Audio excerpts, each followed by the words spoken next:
Who watches your movies? Yeah, it's a good question. I feel like, I've kind of, at one point or another, tried to puzzle out, is there an age group or any kind of thing that distinguishes it? I think it's like some personality type.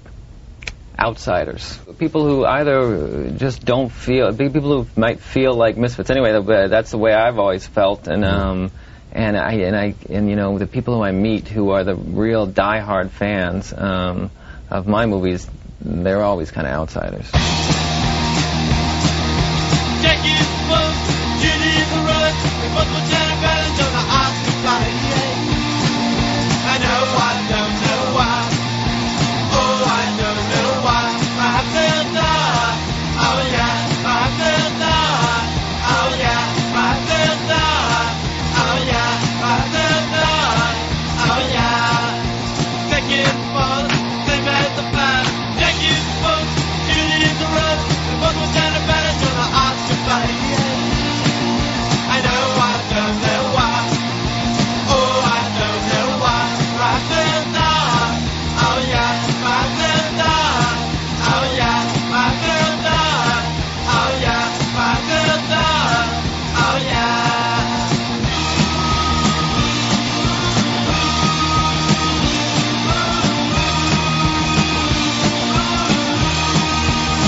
She smokes. Okay, let's get down to it, boppers.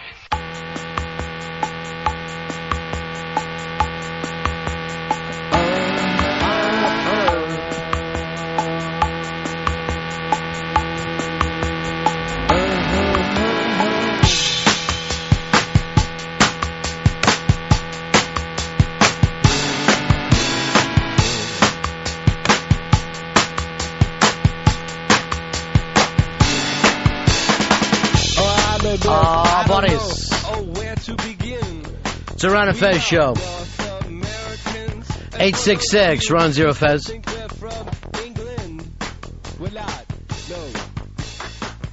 866 Ron Zero Fez.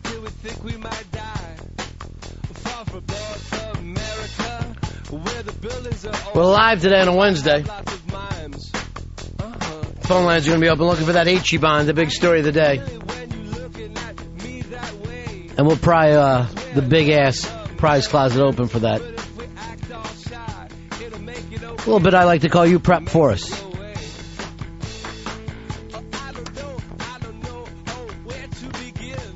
Drunk show was yesterday.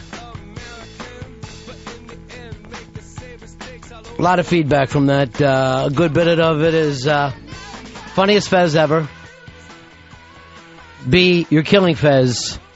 C, Dave ruined the show with a cowbell through the constant clanging of a cowbell for 3 hours.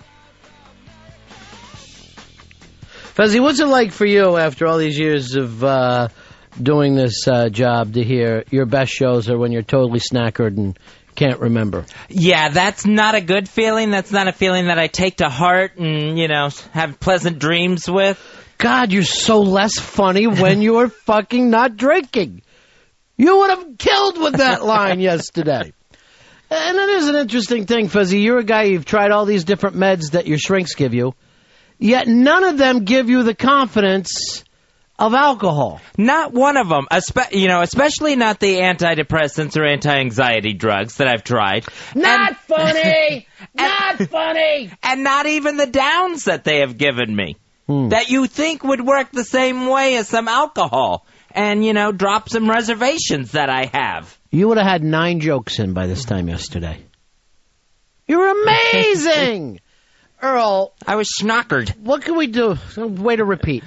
What can we do about, how do we get the best of Drunk Fez without the fact that he throws up until 3 o'clock in the morning? We can get him on just enough beer, enough booze, just to get him a little. But has that ever worked in any field?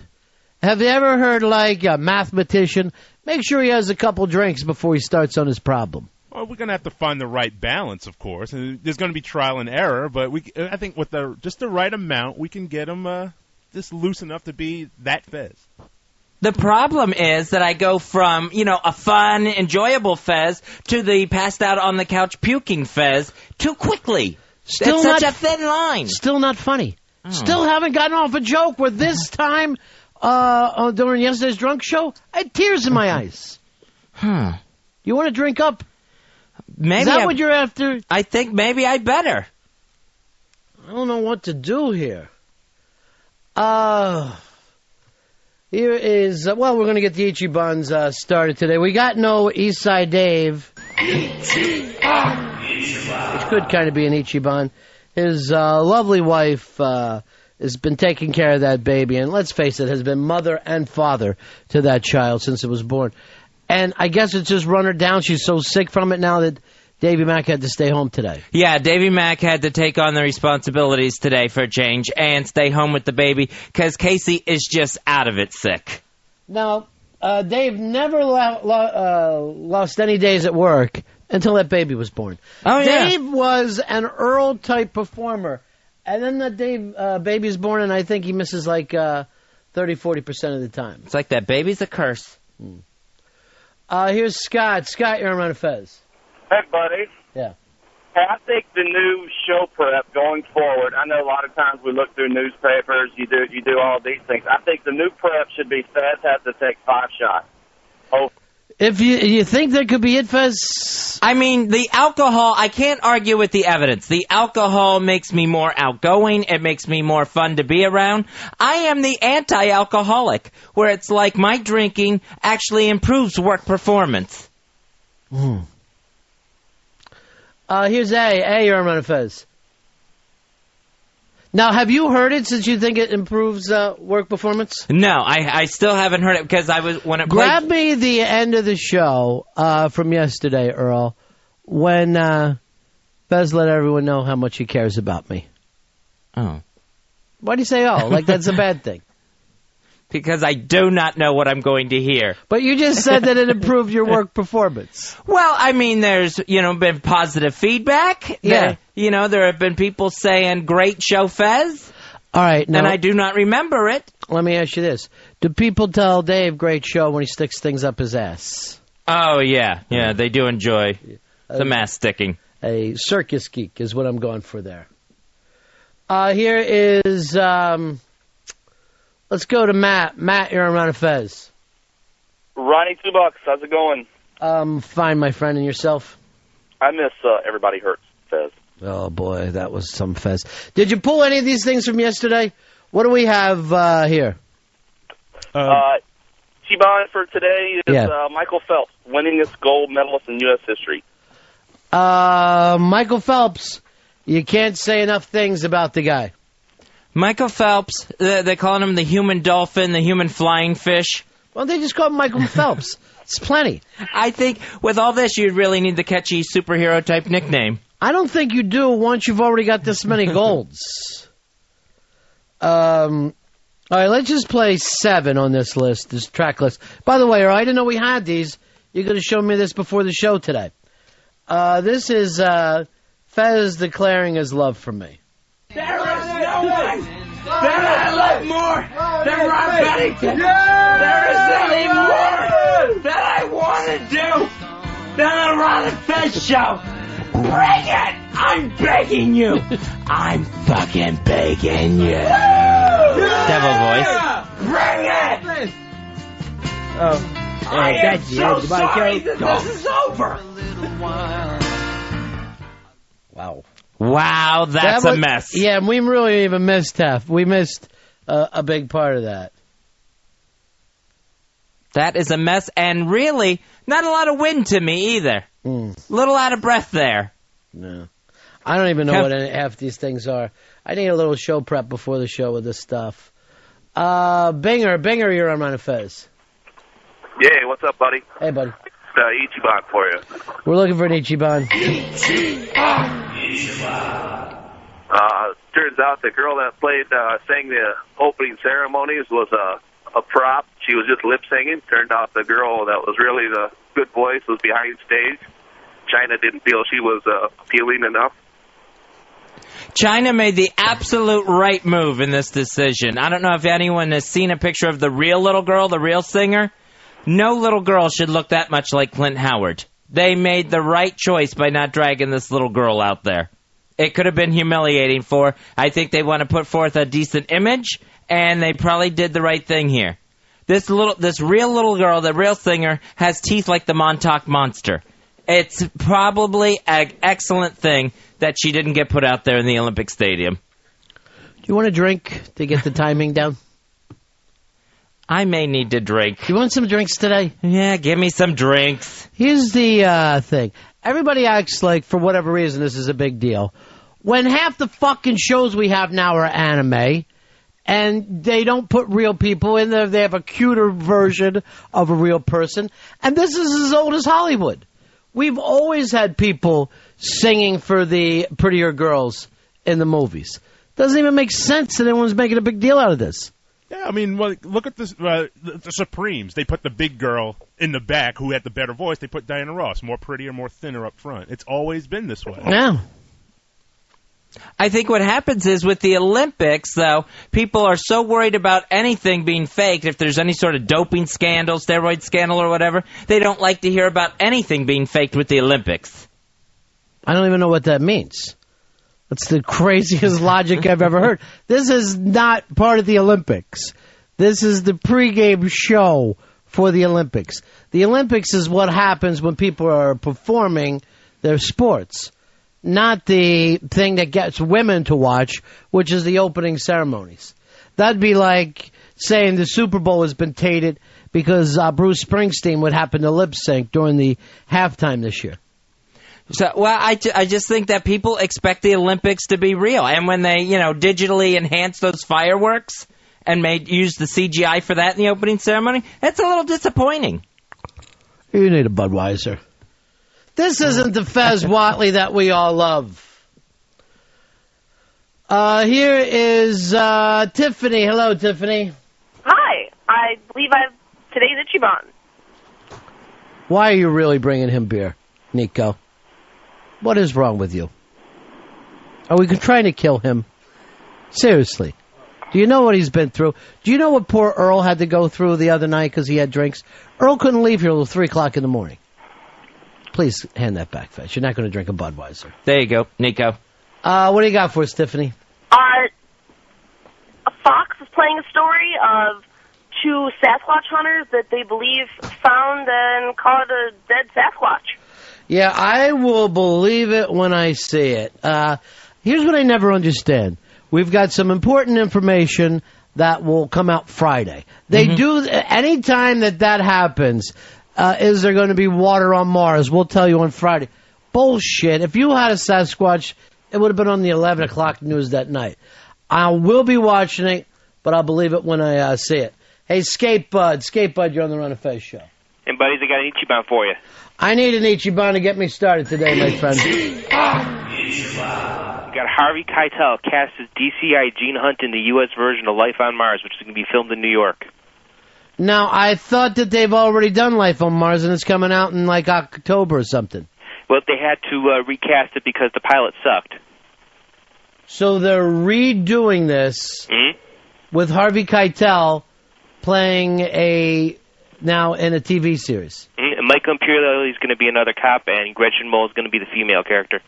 Wow, they're pulling out some big names. Now, oddly enough, our own Mikey Background is doing a background on something right now with Harvey Keitel.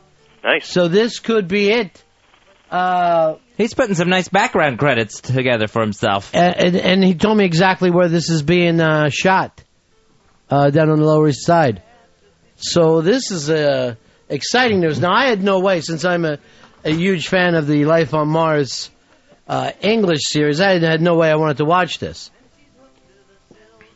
Hold on. He just brought me more of the papers that I already had. All right, big-ass prize closet for you, my friend. Hold on, buddy. You'll get a Comedy Central prize pack. That's courtesy of the Comedy Central Roast of Bob Saget. That's going to happen this Sunday, 10 p.m. Eastern, 9 p.m. Central, on Comedy Central, with Roastmaster John Stamos. Jimmy Norton's part of that panel, Susie Essman, and Jeffrey Ross, all part of that, this Sunday. Here's Adam, you're on Ron and Fez. Hey, Ronnie, you were just talking about you know how they get the anime chicks and everything like that. Mhm. They got new contact lenses that go in the chick's eyes, and they look exactly like anime chicks. Everybody's always wanted to fuck Astro Boy, so I can see this as a thing. All right, Fez, have you ever worn contacts? I know you have glasses. Yeah, I've never tried the contacts. You're supposed to take them off when you sleep, right? Yeah. I talked to a young lady yesterday, had her contacts in for months. Really? Months. Her eyes are fucking all banged up from it now. They've got to Months. be. Those things dry, they get re-wet. She's Just probably, like your eyes? Yeah, they probably scratched the hell out of her corneas. They slit her eyes into pieces. Oh. And I'm begging her to get the anime eyes. I said, get some anime eyes for yourself. I met two crazy people. One, after the show yesterday. One, a woman who kept contacts in for months at a time. And two, Mr. AJ Dynamite over in the park. AJ Dynamite, he sings songs, he does parodies, and he happens to be a distant cousin, Mr. David Blaine. So he was guessing people's names. Oh. Earl, I want to do a new segment on the show, People Ron's Met. And I want you to book Mr. AJ Dynamite. Will do. Yeah. Maybe even making People Ron's Met in the park. AJ Dynamite, that's a great name. Yeah. That's the perfect name. And I never would have guessed it, that's for sure. I'm going to bring this out, ladies and gentlemen, the explosive comedy of Mr. AJ Dynamite. Because he does parody songs. He's invented some sketches for people. Nice. And I'm not going to lie to you, he plays the Doors. He plays the Doors. All right, Ron and Fez show, 866-RON-0-FEZ. Yesterday, we did a big unmasked in here. Tommy Chong, all hell broke loose. I guess Fez and Earl made a mistake on booking comics, so we had to do the broadcast here. That was not a Fez or Earl mistake. Oh, it wasn't? No. Where is the Don Wicklin email that I got today? Did you get a copy of this, Earl? Yes, I did. This was sent out to, I guess, pretty much the whole team here at XM.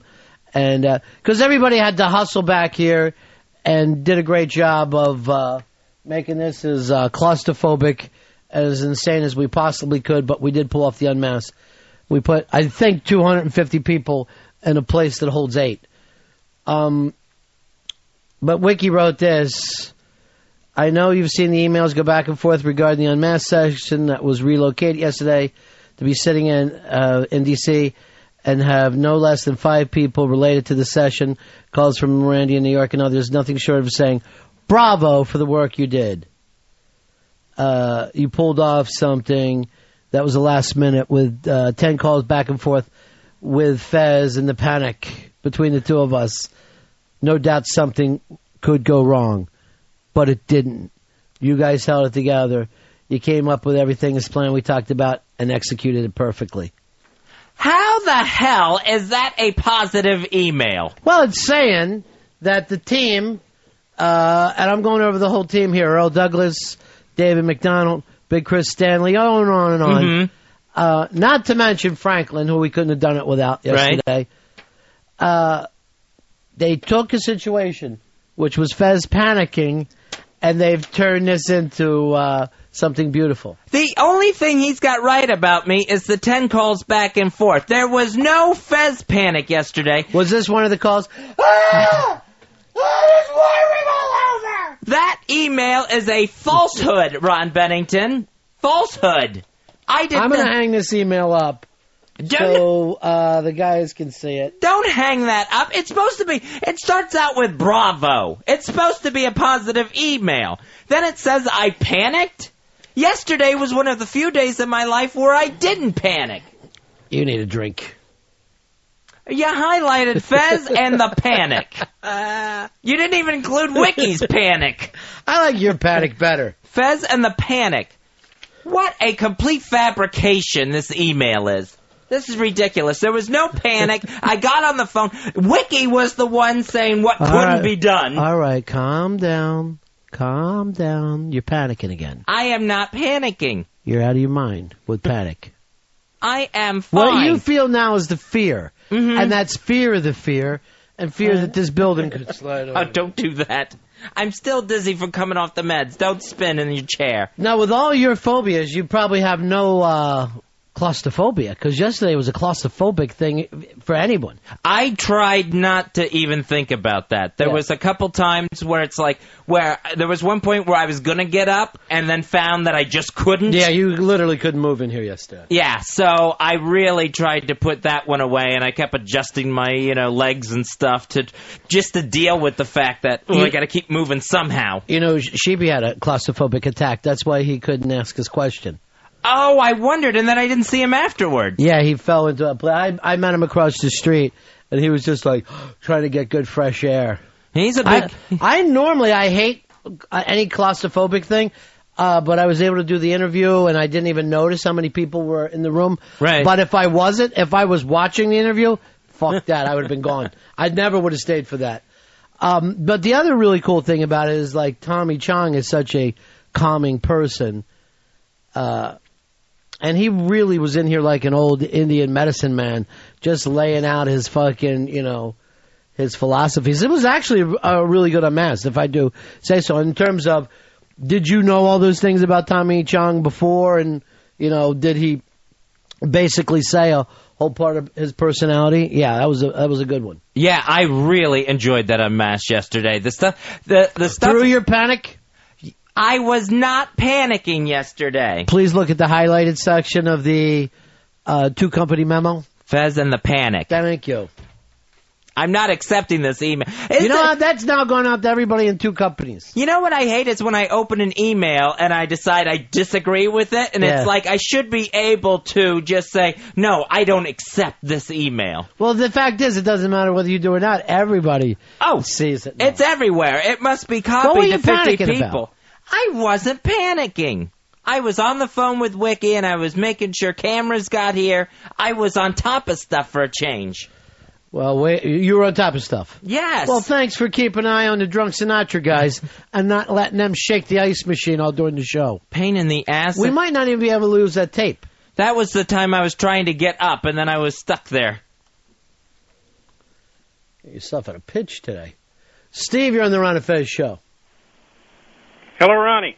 How are you, my friend? I'm great. How are you, buddy? Good. Here's the thing, man. I run a fishing lodge up here in northern Canada, and I had some of my customers bring up some... I know you're doing really well for yourself. Okay, fine. We both are. I had some of my customers bring up some Ronnie B's. Oh, Fantastic. from the cupcakes? Oh, they're going to cause an international incident, I tell you. He only brought up 4 of them. They were lovingly packaged from Molly's, put them in saran wrap, and... they're fantastic, Ronnie. What can I say? Thank you very much. You've got a winner on your hands there, kid. I appreciate it. Now, yesterday we went and looked at some New York cupcakes. Mm-hmm. Not even close. Nice. And I don't like to badmouth the competition. Buttercups. But not even close. Now, they're now doing Ron Bennington has his own cake. And it's $5.50 a slice. Oh, my gosh. I'm worried that that's going to cut into our cupcake business. Because I'm still the number one cupcake, even though they've started an Oreo cupcake, Fez. Your favorite. Oh, yeah. Oreo's got to be a top cookie in the country. So to be beating Oreo noon... Why are you just backing me up no matter what? What did Tommy try to teach you yesterday about confrontation? Right, yeah. Isn't that where comedy comes from? Yes, from conflict. Yes. Don't be a Mike B. Be a Mike don't be, or whatever the fuck those things used to be. A doobie. No, I was talking about another, literally. Oh. Guy named Mike. Ken, you're on Ron and Fez. Hey, guys, I got the Ichiban for today. I'm looking for an Ichiban. Well, here it is, buddy.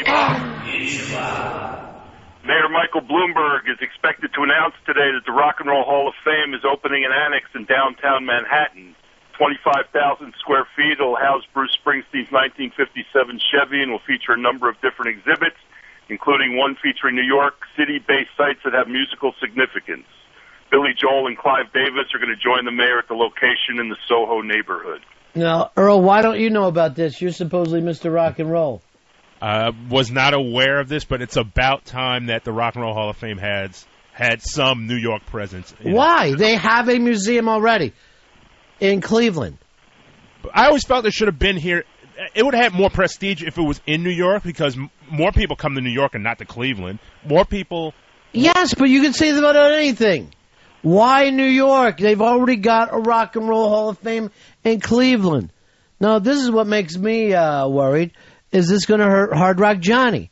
They already got a Hard Rock. Anything that you can see at the Rock and Roll Hall of Fame, you can see at the Hard Rock. It's people's fucking pants.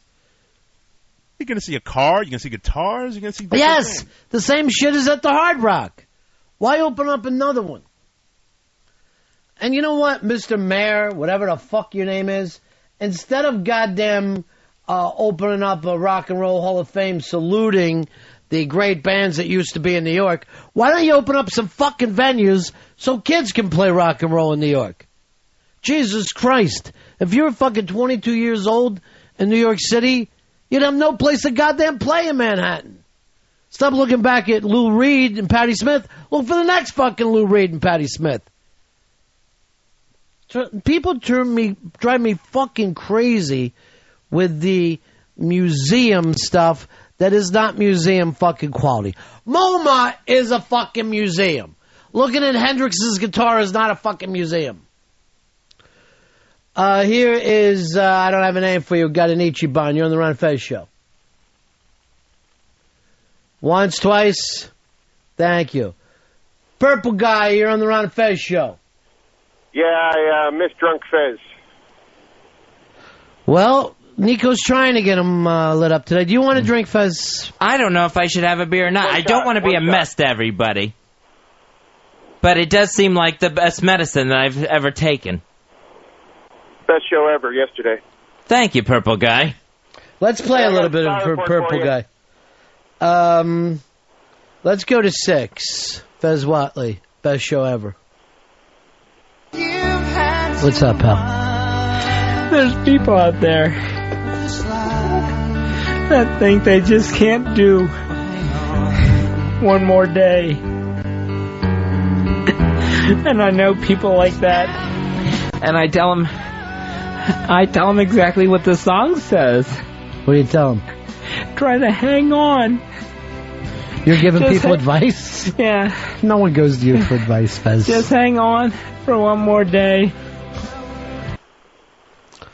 There you are, Fezzy, the man giving advice. Oh, that's hideous. And why do I lie when I'm drunk? I don't tell anybody. You know, everybody hurts. Seriously. Everyone really hurts. What you'd have to do, listen to what Stipe says. Hang on one more day. I don't tell that to anybody. I don't even know that you answer emails, let alone sitting around as advice man. What a fat crying liar in that clip. And that was what happened to me laugh. That's what had me laughing, because I never remember you saying to anybody that. Yeah, that's me, Fez Watley, always there for people. And you know how some people can cry and talk? You're not one of them.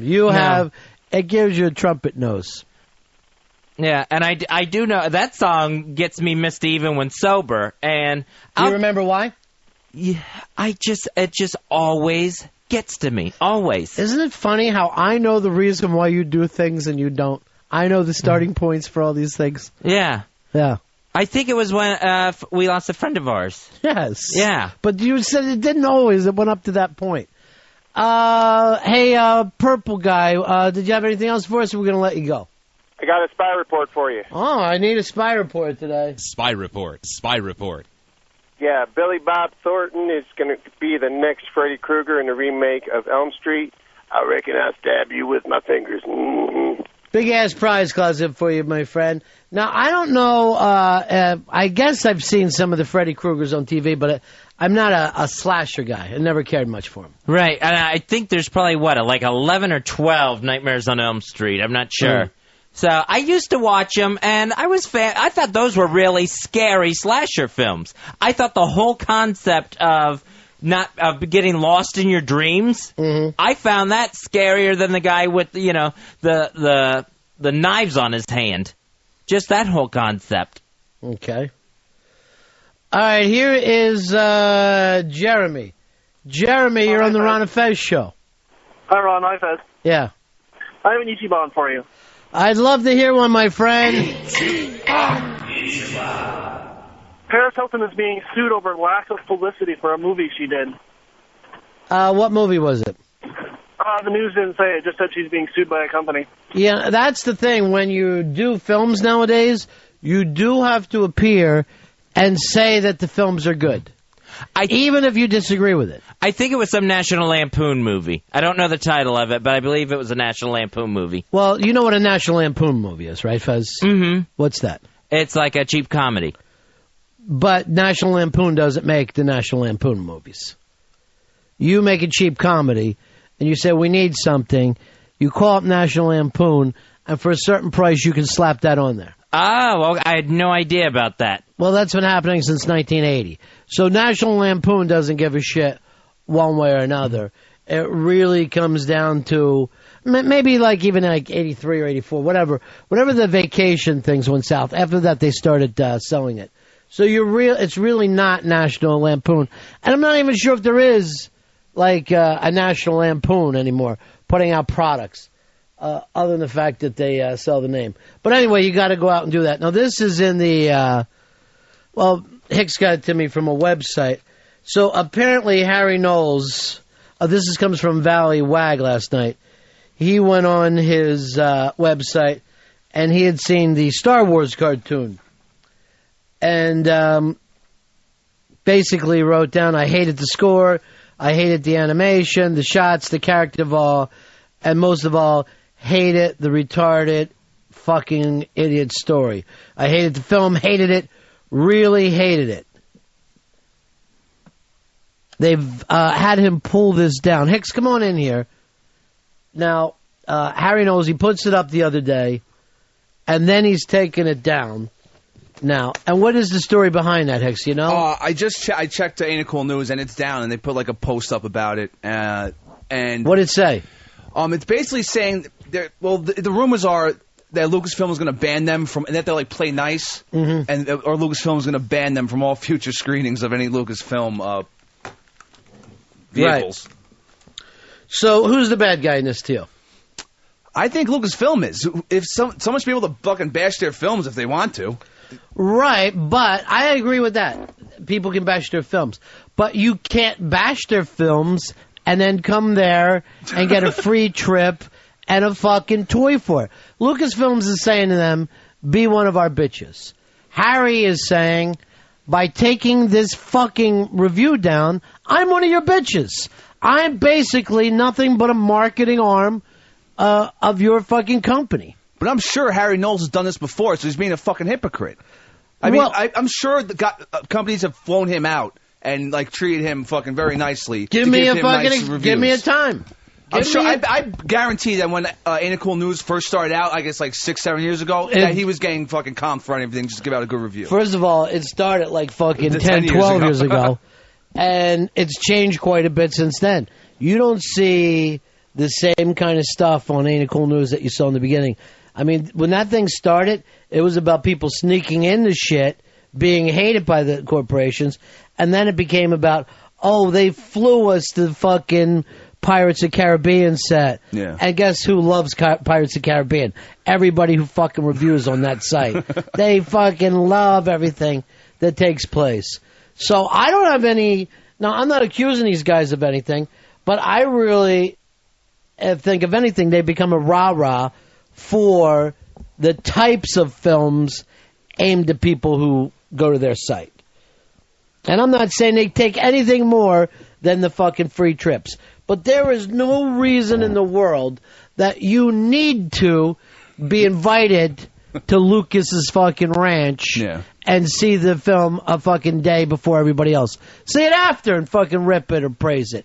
No one's going there for anything else. Sneak in like the old days. Well, I think it's all gone to their head, and they're just fanboys. It's really what it boils down to. And I don't blame Lucasfilms for this. They're not in the fucking business of being nice. They're in the business of selling merchandise, and they're awful, shitty movies that motherfuckers sleep outside for. But these guys are still going to buy the fucking merch, because even in his review, he talks about how, like, I can't wait to go buy the new $400 Millennium Falcon, whatever the fuck. Guess what? They don't want that. They want everything they do to be praised, and that's what they're fucking paying for.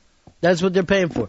And Harry must agree to it if he took it down. Harry is definitely shirking his responsibility here, because nobody bitches like the fanboys when some sort of sci-fi or comic book movie doesn't stand up to the actual comic book. Yeah. And if he's not going to put it out there and stand up for, fanboys and people who enjoy these kind of films, then You're a 63-year-old man who uses the word fanboy.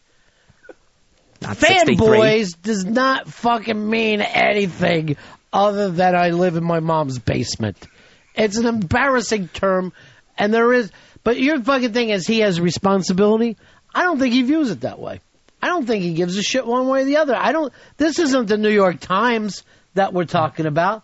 This is fucking ain'titcoolnews.com. No, but he definitely, I think Fez is right, that he definitely feels like he owes something, because this website's been around for a while, and it has a lot of pull in its reviews and whatnot. Well, then why is he backing down? Because he doesn't want to bite the hand that feeds him? I don't know, because he's still, in the end, a fucking big fan of fucking Star Wars. Oh, well, not from when I hated this film. I hated it. He still loves the original trilogies and whatnot. He's still going to go buy and give money to Nobody wants to hear, I love what you did 30 years ago, but I hate the shit that's coming out this Friday.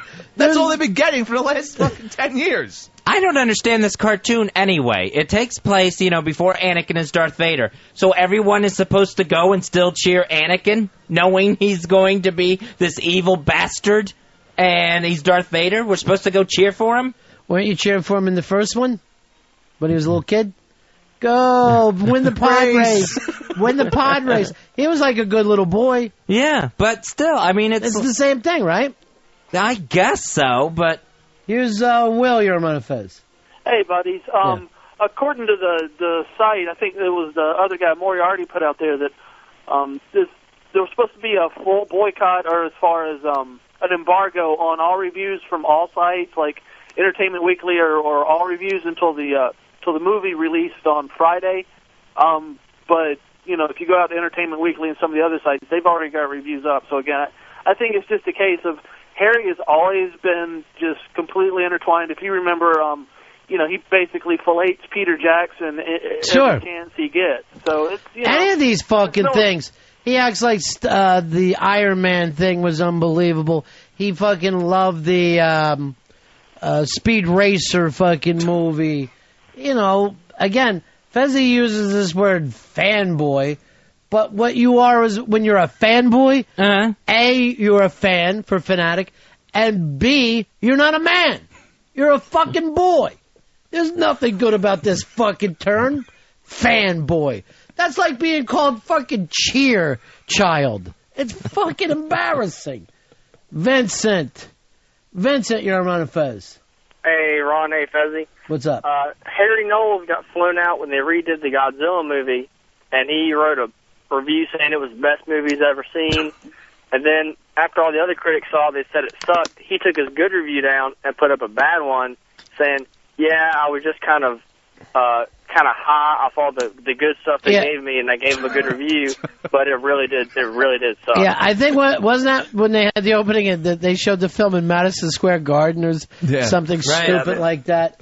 And 99% of these fucking films fall backwards. You know what I mean? Like, after you see them the first time, you're like, Transformers, the CGI was great.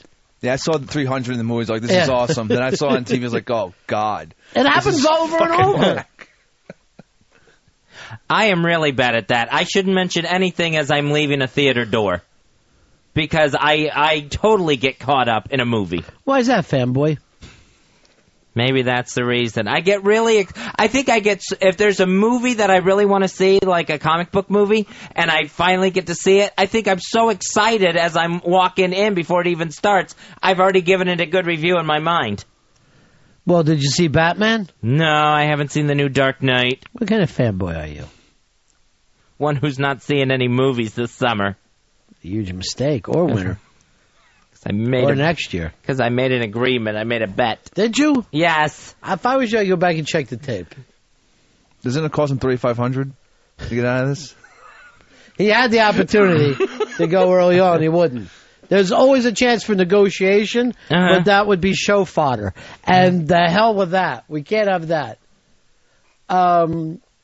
We like to say, let's agree to have an agreement. That's our motto. Let's agree to agree on that last one. Here's Jay. Jay, you're on Ron and Fez. Hey, Ron and Fez. Yeah. Ron, I was wondering if you would let Fez drink just because it would make Dave absolutely insanely jealous and to get for payback for 3 hours of cowbell. You know, I really do want to get this out. It's not up to me to let people do things or not let people do things. I don't want to be fan dead. I want to get that and yet everyone wants to treat me like fan dad. Am I your George Lucas today? Is that what's happening? You're going to fly us out anyway? Now, as far as the Harry Knowles thing goes, if he was told you can come see this film, but you can't review it till Friday, then he should have put that up. And that is a legitimate fucking thing. If someone says that to you, because, you know, we used to have this in the fucking radio business when it used to matter that when you could release a record. And they would tell you, we're going to send the record to you, but it can't play until this date and this time, so all the radio stations on the East Coast can have it at the same time. And that is a fair, legitimate thing, you know. If someone's giving you something with a deal, you should stick to the terms of that agreement, or at least expect that your relationship has changed. Yeah, but the reviews on other websites, like that guy said, like Entertainment Weekly, are up. So I'm guessing that... Yes, no, I don't know, but I would only go by what my agreement was with the people. Now I would call them up and say, this is bullshit. No. I'm going to run my review. But you can't do what he does, throw it up and then pull it down. That makes you look like a fucking idiot. And didn't he used to, like, when he reviewed things, wouldn't it be things like, oh, I got to go to this hotel room and someone handed me this DVD, this unfinished DVD? Yeah, half of all the fucking reviews on that site are the story of leading up to the fucking review. They used to be. They're not anymore. It's gotten better, really? No, I mean, there is very few of the we snuck in and a lot more of the we were invited. Yeah. And there's no reason not to invite them, you know, because like Fezzi says, this fanboy thing exists out there. Why not play to it from a marketing point of view? If you got a guy like Fezzi who says he's going to go to the movie, and even if it's bad, he'll still be excited and happy, why would you not play to that fucking character? You know, why not be George W. Bush, stand in front of a fucking big flag and tell people smoking pot helps terrorists and have them cheer for you, and that the Iraqis knocked down 9/11. The Iraqis are a bunch of 9/11s. Let's get them. And we spent 8 years like this, being as dumb as dirt. Why not keep it going? Earl, why during all this wouldn't you try to get a hold of Polo?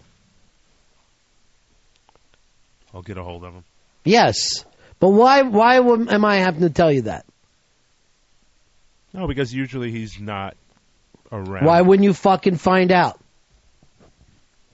I'll double check. Just check. You're not double checking. You're checking for the first time. Double checking was you tried something on your own and then had to go back. Here's Steve. Steve, you're on Ron and Fez. Hey, got a Ichiban for you. I need one, brother. All right. Hey, we got Mark David Chapman denied parole. Yeah, that's never going to happen during your lifetime. Mark David Chapman will not get out of prison. I wonder if he even goes into these parole boards thinking, this could be the time. 5th time's the charm. 7 times the charm. I wonder if in his deluded mind he even gets excited about that. Well, you don't think you wouldn't try to have some kind of hope if you were in prison of getting out? Now, is he in prison or the Nut Hut? I think he's in prison. What is he, Earl? I thought he was in the Nut Hut. He's going to be in the Nut Hut for the rest of his life. Yeah, I don't know which one he's in. I mean, he's basically crazy. There's no doubt about it. Right. And yet, that doesn't mean that, you know, somehow he's not to blame. Here's Paulo, who we had to double check on once. Paulo. Yeah, Paulo, you like the movie. How you doing? Hey, Paulo, you like the movie. What's going on? Paul, we were talking about this Harry Knowles story. I don't know whether you've heard about it all, but he put up a review, and apparently the Lucas company wasn't happy with him, and he pulled it right back down. Yeah. Do the movie companies put a lot of pressure on you to come out with good reviews? Because I've noticed you've never given a bad one. That's bullshit. I mean, I personally don't. Like, first of all, I took a lot of crap over The Dark Knight because I wasn't, so over the top with it. I went against the grain about saying that it wasn't, You're a rebel. Well, I'm not trying to be, but I went out of my way to just judge it on my own feelings, not by the general avalanche of buzz that was going on. And no, nobody gives a crap because I kind of hide from the reps. From the studio reps. Do you now? I see this show on. It plays in New York, and I think it plays around the country. And it's got Allison Bales and Jeffrey Lyons. And Jeffrey Lyons gets a celebrity every week to review on the show. And I've noticed he has never once given a bad review to anyone who's done his movie. So if the movie comes out that week and he has an interview with him, he gives that movie a good review. And I'm talking about even like stuff like that movie, 2 weeks ago where the rip-off of Indiana Jones where they're running around, he gives that good reviews where nobody else did. So it's got to happen quite a bit, don't you think, Paul? There's junket whores, and I went on about 5 or 6 junkets in the mid-'90s and pissed everybody off, and they never sent me again. So, I mean... What junkets did you go to? I think I went to the Birdcage and Unforgettable and I Know What You Did Last Summer, things like that. What were you doing there that made him mad? Were you not showering? No, I just never did any follow-up after I went, because they You never wrote a review? No, I thought about it. You just took a vacation to Los Angeles. Well, I mean, we talked about it on the air. Ron Diaz threw the tapes out that I brought back, things like that. Right. So, since we didn't play anything that you did... More or less. Yeah. I mean, I did review the film. And do you blame that on Diaz to this day that you can't do junkets? I'm not going to talk about it. Yeah. Well, let's face it. You don't think that this happens with sports reporters? You don't think that, when you're a homer following a team around, you get on the fucking team plane, you're waiting for time, you don't think those reporters are easier on the team than they need to be? You don't think this happened with the goddamn war when the people were indebted? You don't think it happens if you're on the president's plane? It happens all over the place. Yeah, I mean, you can be treated very nice. I mean, those are very nice trips. I mean, Yeah. absolutely. So, I mean, you try and still not be a whore and still have some integrity. If I was working for a news organization and they said to me, we want you to write something good for the president, I go, it's very hard for me to write something good with such an empty nose. Let's pack that motherfucker. Let's pack that motherfucker so I can get typing. And I would fucking seriously write something. Who's the best president in the world? That fucking sweating waterhead over in China right now. I love that prick, and you should too. Vote for him. I'm so high, I'm chewing on my own wrist. The end. I You don't see a lot of articles then with I like that. to put the end at the end of my articles, like I used on my book reports. The end. So go ahead, Paul. What are you saying about Harry Knowles? You got to figure Harry Knowles worships Lucas even to this day, Right. probably. Despite, the general consensus that the guy is losing his mind, nobody's going to... He's not going to give him any shit if he probably has a relatively personal relationship with Lucas at this point. Just meeting him must be a big thing for some fucking kid who grew up jacking off to Star Wars. Just being able to go to that ranch must be a major head fuck. I think they wear the same size pants, too. Exactly. I personally think that it's fucking hard when you meet people and you get along with them to be rough on them later.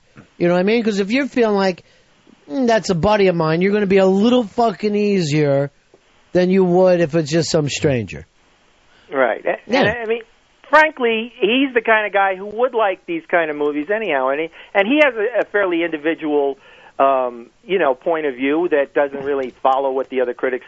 So I don't know why he had to be, like. Well, I guess because he said something bad. He said this thing was a tub of dog shit, and now he's not used to not following the party line. Maybe he's a little nervous over it. Yeah. Or maybe it just comes back to he's got to wait till Friday to put this out. Well, everybody knows that Ain't It Cool has a reputation for, being a bit of a whore. Frankly, I mean, they push movies sometimes that nobody else is going to push because they're kind of the geek site. Now, Polo, have you seen this movie Chocolate Thunder that all the retarded kids hate? Yes. Is it the funniest movie of the last 30 years? I think it's a very good movie for what it is. I mean, it's basically they wanted to make an action movie. I mean, Ben Stiller said, "Well, I want to make an action movie, and I want to make a comedy," and it's really heavily accented towards the action. Mm-hmm. The comedy aspect is kind of interesting. I mean, Robert Downey Jr. is pretty amazing in the film, and they didn't have a problem basically pissing off retards and black people. They're not taking it back? No. That was the whole concept. I think Ben Stiller said something like, then you're just not getting the humor or the message we were trying to put out there. I just say, I'm Ben Stiller. How much money do you make? And Tom Cruise is pretty much legendary for his supporting role. Yeah, I'm going to go see this because I am in the mood for a comedy. The last really funny movie I saw was The Dark Knight. That was funny? Well, it was funny that you and Dave weren't there. Oh. Is there any way that we can call this to the end? I mean, the summer's over. It's time now to start getting into Oscar season. Can we let the guys off the hook? Because obviously they're either have seen the movies and are lying, right, or they are holding to this bet, and the bet has to come to an end at some point. The bet will never come to an end. B, all they have to do is go to a movie. No one is stopping them, and there's no penalty. No one is shaving your head or taking money out of your pocket. I would feel really bad about myself if I didn't stick with this. You should feel bad about yourself the way you acted drunk yesterday with the constant screaming about mergers and loving me. That's what you should feel bad about. You kissed me with 2.5 inches of thick sweat on you that brushed creepy. against my entire cheek. Oh, I apologize. I'll guarantee you right now, your cum isn't as thick as your sweat, and I'd be willing to measure both. It's still August. Look at, he's so fucking grossed out by your watery cum and your big thick sweat. Yeah, he's all grossed out when he's sweating gravy over there. That guy's drenched right now, my Pepper cum Hicks. is much thicker than my sweat. All right, there he is. Prove it. Let's each of you prove it. I'm gonna, Paulo, I'm gonna have one of them cum and one of them sweat, and you tell me which is which. I pretty much am pretty sure that it would have to. The cum is milky and. Oh, that's right. You went on a vacation with Fez. I forgot about that. That's right. Yeah, we did go to Kentucky. So, Paulo, overall, was this a good summer for you or a bad summer? I think it's a good summer. Yeah. Certainly better than last year with the Transformer summer. Yeah, look. It was my worst. Why? I didn't see anything. Exactly. You're lying. I did not see one movie this summer. All right, I'm going to say this. Earl, did he? He did not see a film this summer. He's one guy who always keeps his word. Do you know what a DVD summer you're going to be having next year? I don't know if it's going to be the same. You know what I love about you not seeing this year? We don't have to listen to your fanboy opinions. I got none. Is so nice. Because you'll normally do it like this. I liked it when the dragon blew up. That was awesome. I am a fan of effects. You and Crazed have the same taste in movies and explain them. By the way, Crazed yesterday. Fucking great. Who put him up on the fucking stage to say to Tommy Chong, if you don't mind me asking, what ethnic background do you have? How uncomfortable. All right, so Paulo, what's your movie this summer? Well, I know you don't want to talk about it, but The Visitor, of course, was the one that you were always alluding to, I guess, as being, kind of an Oscar contender. And, strangely enough, we haven't talked in a few weeks, and I've been available and ready. All right, Paul, have I talked to Earl, have I talked to you every week about Paul? Yes, you have. Are you now off being the one who talks with Paul? Paul? Yes. I have a full staff of people. Tell me who you would like your contact to be. I like Earl. It's not. I don't think it's Earl's fault. There was Mary Steenburgen came in, and I think you didn't want me to give a bad review of Step Brothers. But oddly enough, I like Step Brothers, and it was my favorite Will Ferrell film. Hey, let me tell you, I saw Step Brothers, and I thought it sucked cock. Yeah. Here's the thing about I don't like to see men acting like 5-year-olds. Yeah. You know? But that's kind of a commentary on America today. I And the know. whole family dynamic. So I found that whole undercurrent kind of entertaining. And I think they worked hard on the improvisations. Then the following week you had the Brooklyn Boys, and I think that caused a giant clusterfuck too. So. But both times I said to Earl, where was Paul today? You said I double-checked and I can't reach him. Paul, I need you to pick somebody else on the phone on the show to be your contact. Okay, well, I'll talk to Fez as long as he's not drunk. Fez, you are the new contact for Paulo. Okay, got it. Because I want to talk to Fez more often anyhow. Everybody does. I know you're dodging Dr. Steve. He's dodging me. You're dodging that kid who's written a report. He's writing his senior thesis about us, and you won't answer his questions. Oh, I just got that yesterday. He wrote to me this morning. Why won't Fez at least take 5 seconds for the... He wrote this. Ron, you're always there for the people who listen to the show. Yeah. Why can't Fez be? That just sent him some smart ass answers. Just write your balls on it, whatever. What's it Sounds take good. to make in this business? Your balls. Paulo, I will be talking to you from now on. Oh, that's so good. No, you might, from what I understand from a memo today, be hearing a lot of panic. I do not panic. Easy. And I'll talk him through it. Easy. All right, don't spin in your chair. All right, everybody's spinning like it's a teacup ride. Stop. Hey, I will tell you something about this Olympics. And I am used to the gymnastic girls looking really young and being pixies. Mm-hmm. I've never seen anything like this Chinese team. They look like 4-year-olds. And I never watched it with the sound up. How old are these kids? They say it's average between 14 and 16. No fucking way. That's what they're saying. No way. I'm going to say the average age is between 8 and 10. I've never seen anybody look that young. There was, I think I had mentioned this, there was like a 32-year-old mother on the Chinese gymnastics team. She looked, if someone had lined them up and said, pick out the 32-year-old, I wouldn't have been able to do that. All right, so then you're saying it's my fault that these kids look just older, they're just Chinese, and I'm a racist. I just think they age better than other people. Maybe other than Western civilizations. That came so close to confrontation that we need for comedy. That was so close. The avoidance of the confrontation is a kind of a confrontation. The fact that I'm trying to get you to confront, and you won't, is kind of a passive confrontation. Paulo, yesterday, Tommy was saying how that Cheech and Chong always needed to disagree. That's what makes comedy. And literally everybody turned around and looked at Fez. I felt their eyes. Well, And you went I like have this. a- So I have a whole right, bunch of Tommy. opinions. I was just telling Ronnie that. I have a whole bunch of opinions. I've dealt with, obviously, a lot of people with mental instabilities over the years, and I have a big thing against drugs, and I think that's a big problem, but I know that's against what everybody else is telling Yeah, Fez is coming off the drugs, right, Fez? Yeah, I actually, last Thursday was my last day taking any sort of psychotropic drug. This week you seem a hell of a lot better, and I'm being totally honest here. Okay. I mean, today you're here, you're in the moment. I feel like I am. I'm still getting like some bad head rushes. That's what. Oh God! Don't spin in the chairs. Nobody is spinning in the chairs. Get that in your mind. That's your mind spinning. All right, it just feels like it then. Yes. And it makes me try to talk out of the side of my mouth as I close my eyes, so I we're don't on the see radio. anyone spinning. We're on the radio, so I don't even know what that means.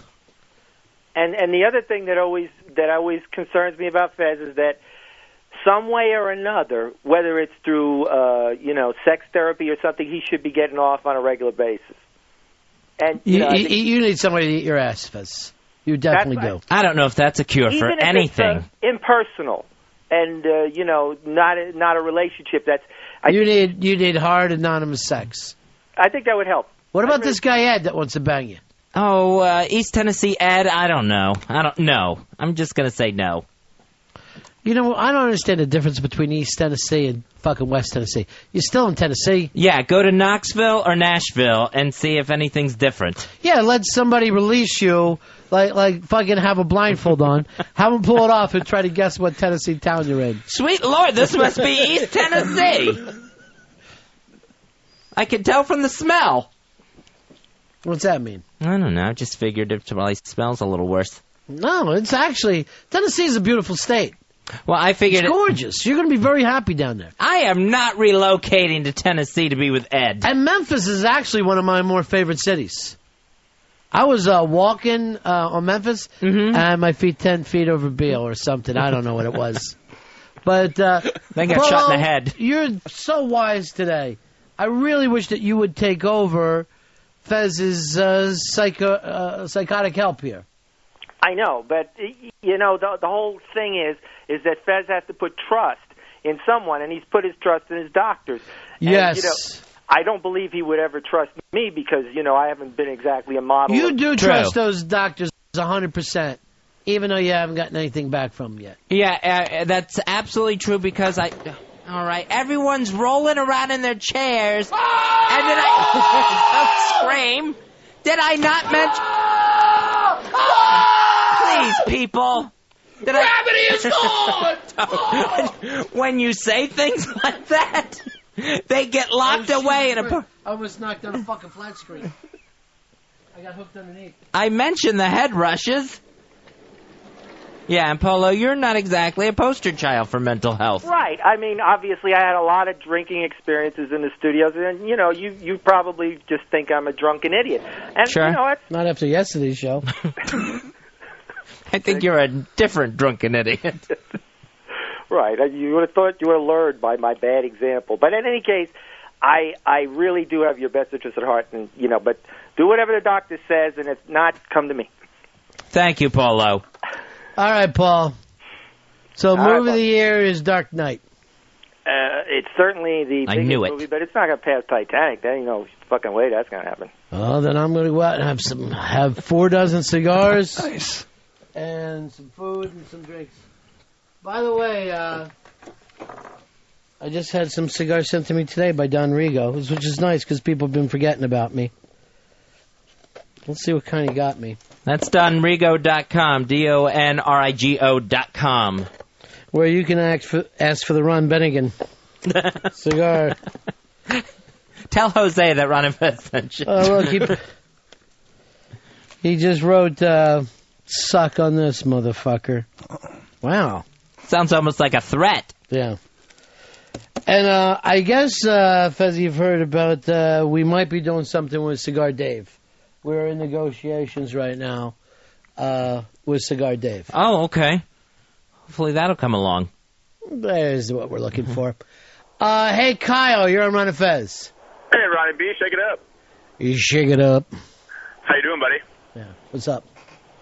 Hey, the heaviest girl on the Chinese gymnastics team is 79 pounds.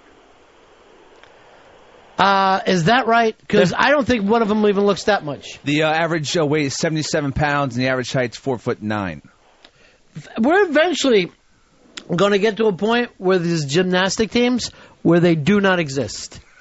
Where they're just... It's molecules. Yes. There'll be a little bit of dust. They will be bouncing, and that'll be the end of it, and everybody will go like, that was a hell of a show. It's going to be Horton Hears a Who on a balance beam. John, you're on the Ron and Fez show. How you doing, buddies? Hey, buddy. During the drunk show, Fezzy referenced Tampa Bay Bucks a couple of times, and what I was wondering is if the drunk show was a pre-penalty show? Or no, it wasn't. It was a post-penalty show. Earl has written that down. Fezzy, at the point you are now, we will be able to discuss the Bucks, provided they make the playoffs. Oh, man, no. See, you're fucked. And that means you can't watch them. All right. We've got to take the wheels off of the chairs in here. Just some... They'll fully torch you! I'll get you. I'll get you. Here is Dustin. Dustin, you're on Ron and Fez. Hey, buddies. Hey, buddy. Got an itchy bond for you. I need one because I'm ready to open up that big-ass prize closet door. Oh, and what prizes we have today? We've got Comedy Central prize packs, courtesy of the Comedy Central roast from Bob Saget. That's going to go on this Sunday, 10 p.m. in the East, 9 p.m. Central on Comedy Central. And are each of these signed by Jimmy? They haven't been, but we could get that done, I bet. Well, since they don't exist yet, I think we can get it, right? since the thing doesn't come out till Sunday? Right, yeah. So the price pack that has a Comedy Central T-shirt in it, and it's got DVD copies of the other Comedy Central roasts. It doesn't even sound like anything about this roast, the Jimmy one. Anyway, what can we do for you, Dustin? Hey, Barack Obama calls George Clooney up to 4 times a week for political advice. 4 times a week? Now, where did you get that from? I got that from a local radio station here in Minnesota. Yeah, I'm not sure I believe in that one. I think he might have talked to George Clooney before, but George Clooney's never run a presidential campaign. Now, he has opened movies, but not all that successful. He has run Academy Award campaigns. Are those two buddies? I don't know, but it seems a hell of a lot to me. George Clooney is absolutely denying all of this, and I think he's even offering some sort of reward if anyone can come up with any sort of email, phone call, or any other proof that he's contacted Barack Obama. Now, there is always a thing in life where what I call the blowhard heads get seriously upset if they hear a celebrity back anyone. There's almost a blowback to that.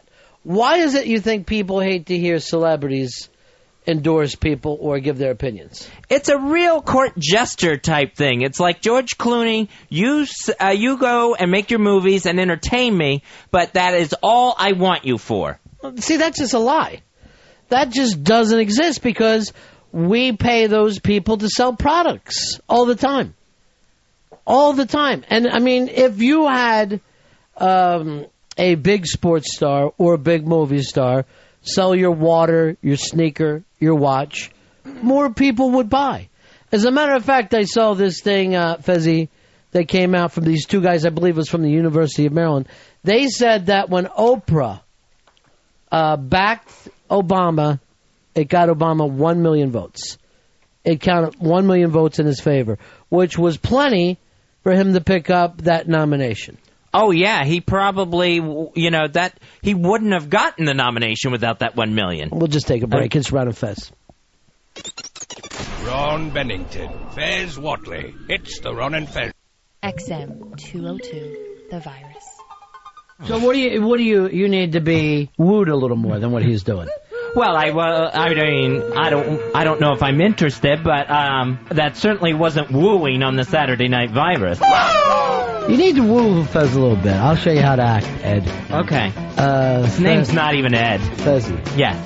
Beautiful sweat patterns you have going on right now. Don't mention my sweat patterns. That's not wooing. One looks like Asia, the other like South America. All right. Fezzy, your nostrils are wide enough for me to fuck. You know that? This isn't wooing. No, it's bringing up things that I'm sensitive about. I didn't know. Yes, that I'm nervous about. Swear to God, I've known you literally half my life. Right? And I never knew that you were sensitive about that smell. You know you can have them filled in. With what? Cum. All right. Lots of Ed's cum. That's not wooing. Just dirty talk. Nasty dirty talk. Fuzzy, your dick cheese has now emptied the room. It's that woo-woo. Hey, I'd like to try to woo Fez here. God help yourself. He's single. He's here to mingle. Fez, I'd love to gargle your ball sweat. Fez, you're so great at figuring out tips. It really turns me on. Smart ass. I just want you to know that I always say, I like you. Fez, I just wanted to tell you, your fucking ass is so sweet, it's like cotton candy. You give me a fucking toothache over here. That's beautiful. Fez, would you like to go out with Dan? No, I don't think so.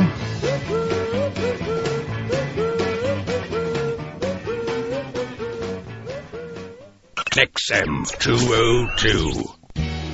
Don't matter who did what to who at this point. Fact is, we went to war, and now there ain't no going back. I mean, shit. It's what war is, you know. Once you in it, you in it.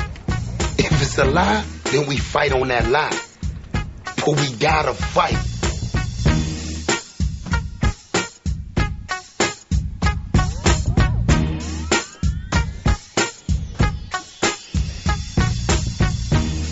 Ron and Fez show. 866 Ron Zero Fez. Come on over here and look at this picture, Fez. This is them cutting the Ron Bennington's got his own cut cake at Molly's. This is and this is actually the cake. This is Hicks. Don't fucking not look. Come on over here. Help yourself to it. Look at that cake. That's a monster. That's Holy a skyscraper. shit. It's fucking huge. You guys, it's great when you back me up like this. It's really great. All right, here's Stan. Stan, you're on the Ron and Fez show. What do you say there, buddy? Hey, buddy. Listen, I want to talk to Fez for a second. Fez, you're going off your meds? Yeah, I am off the meds. You've been sort of gradually coming off them? Yeah, I got tapered off. What's your question, buddy? No, you're getting head rushes, and that's going to happen for about 2, maybe 3 months. Oh, that's good to know. Just enjoy them, man. They're harmless.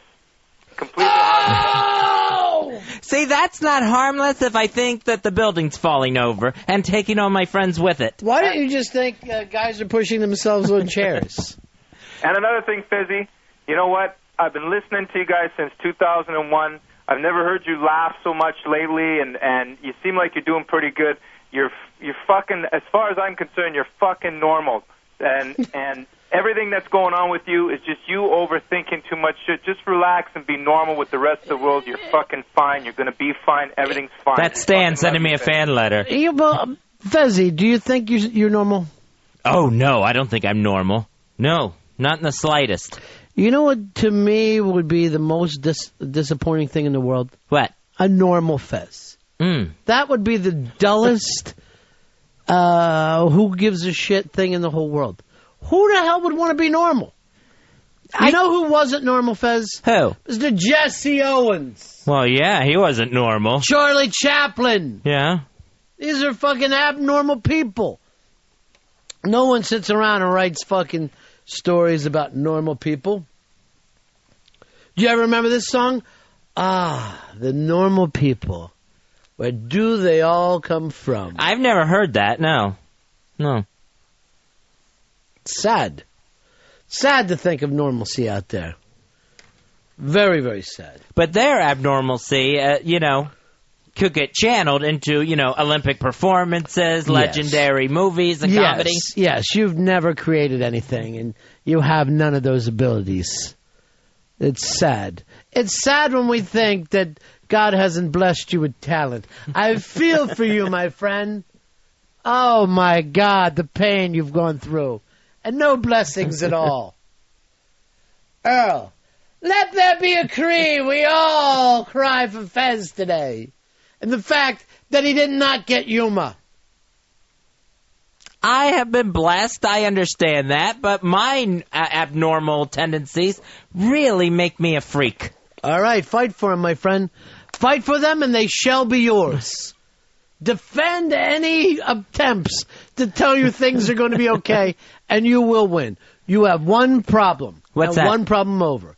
You cannot get out of the way of the water bottle. See, I don't have those cat-like reflexes of normal people. Do you honestly think that if I threw a water bottle at a cat from 2 feet away, I couldn't hit him too?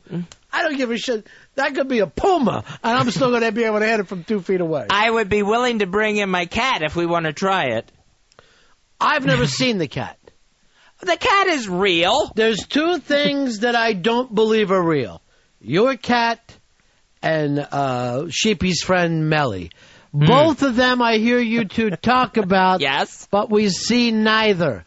They both live in reality. Now, unfortunately, the only picture I have of my cat is when she's being held by the really overweight woman that I adopted her from.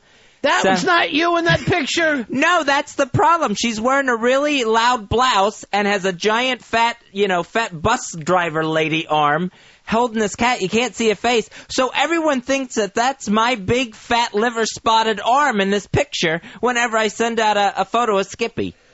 Why not try this, Fez? Take a new picture. Well, I guess I could. I don't have a camera and I'm not going to pose. You have a phone. Earl has 1 million cameras he doesn't use. These are how pictures are invented. Are you fucking helpless?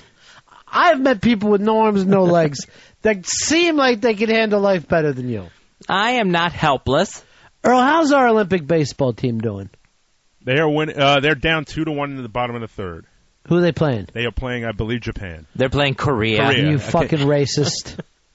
What did you see? You Spanish fucking basketball team making the slit eyes. Did you see those fuckers? No, what'd they do? I think it's Spanish. Maybe it's Italy. I don't know. I'm so racist I don't know the difference. Spanish. Same thing. To me, so they all just made the slit eyes thing. For their big class pictures, they all just pulled their eyes back. Because they're in China. So apparently they said over there that's not considered, bad taste. You have to be told something's bad taste before you know. Yeah, but still, that's making fun of someone's physical thing. They should know that's bad taste. No one should have to tell anybody that. But how is it making fun? Because what you're doing is you're mocking what they look like. How is that mocking? Maybe you're just saying, I don't look like that, and they do. Why is it always considered negative?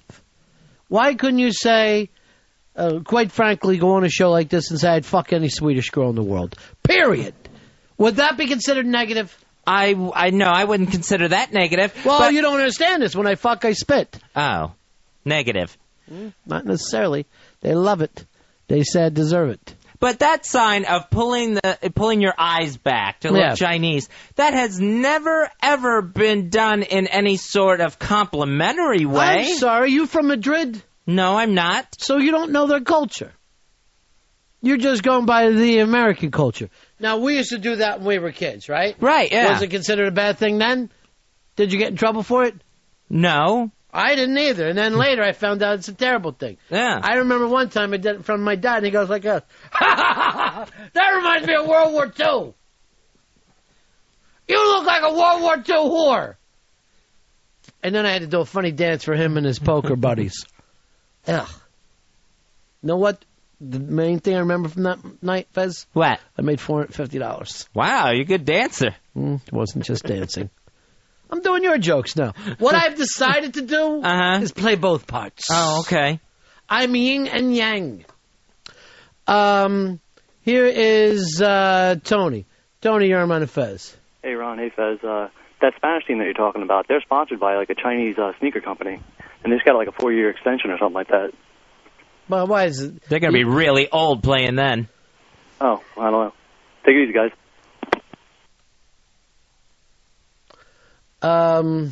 Yeah, I don't know whether it's... I just don't make the guess that I know what every culture is, and nor do I take tilted eyes, Fezzy, as being negative. I personally think in a woman, it looks better.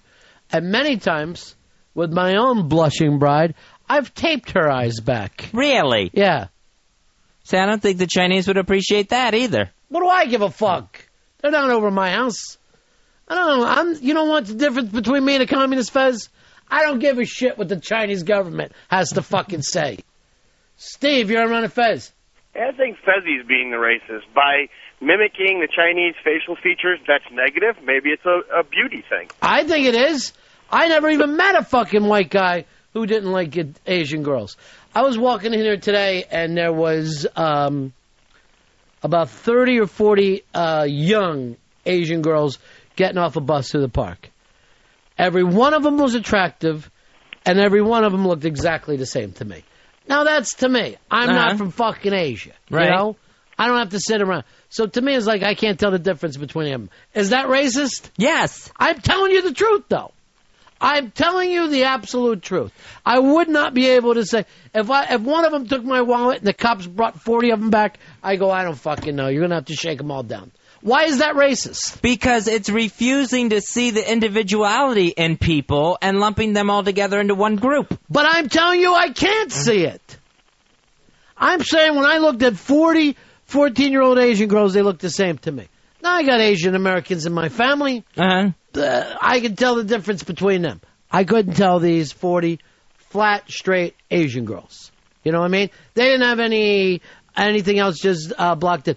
Their hair was all cut the same length, and they were all wearing school suits. How am I going to be able to tell them apart?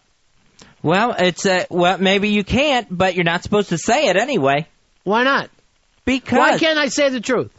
Because it's a racist statement to say that everyone in a certain group looks alike. I'm telling you, to me, they look alike.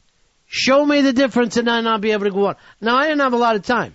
Maybe if I could follow them around the park, look for beauty marks. Sure. See which one blushes when she's tickled, I'd tell them apart.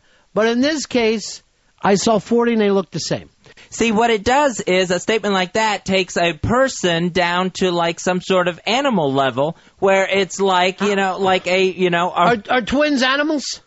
No. They look exactly alike, right? Yes. Is that a racist thing? No. What if I say black twins look exactly alike? That could be. Why? Because you're not supposed to say that. But I'm telling you, I can't tell the difference between these two twins, right? Right. How is that racist? I think you're walking a line there by saying black people look alike. I'm not walking and there is no line. I'm just stating it. Here's Ian. Ian, you're on Ron and Fez. Hi, Fez. Question. If the Spanish people were wearing the same clothes as the Chinese, would that be considered disrespectful? If they were wearing Chinese uniforms and pulling their eyes back, that's even more disrespectful. Then it's like they're trying to imitate the Chinese team. Well, they were wearing the Chinese uniforms because China pays them to. They're wearing their gear. Uniforms, just the same clothes. Yeah, it's wrong. The clothes have nothing to do with it. It's pulling your eyes back. So you could dress up like them. You could wear Chinese clothes. I don't know. I don't see what the problem is there. Is this a racist statement? Chinese eyes look different than Caucasian eyes. No, that's not a racial statement. And here's how they look different. That's racial. Why? Because it's making fun of someone. Am I making fun of anyone? You know who I'm making fun of right now? Who? You fucking pussy. Let go of your eyes. Is this racist? Oh. Yes. I don't mean to be. It's playing into a stereotype. I'm trying to learn. Mm-hmm. Instead of yelling at me, you haven't done one thing to teach me. Teach me is all I ask. I'm saying that when you pull your eyes back, that it means that every one of those... Here, maybe in America. Don't you think it's racist for you to guess what Spanish culture is? That doesn't come to you as racist? Maybe that does, but that still doesn't excuse the fact that the Spanish are making fun of the Chinese. The Chinese... I'm saying it's not. In their culture, that may not be poking fun at. But if the Chinese are offended by it, then it is. Are you telling me because one Chinese person said something that all Chinese people think the same thing? That sounds like racism, my friend. Perhaps the Chinese can be individuals. Perhaps each and every one of them can have a different opinion. Because that sounds like racist.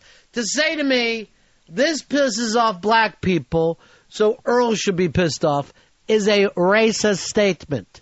But even if it's some Chinese that are upset by this, it's racist. What if it's one Chinese?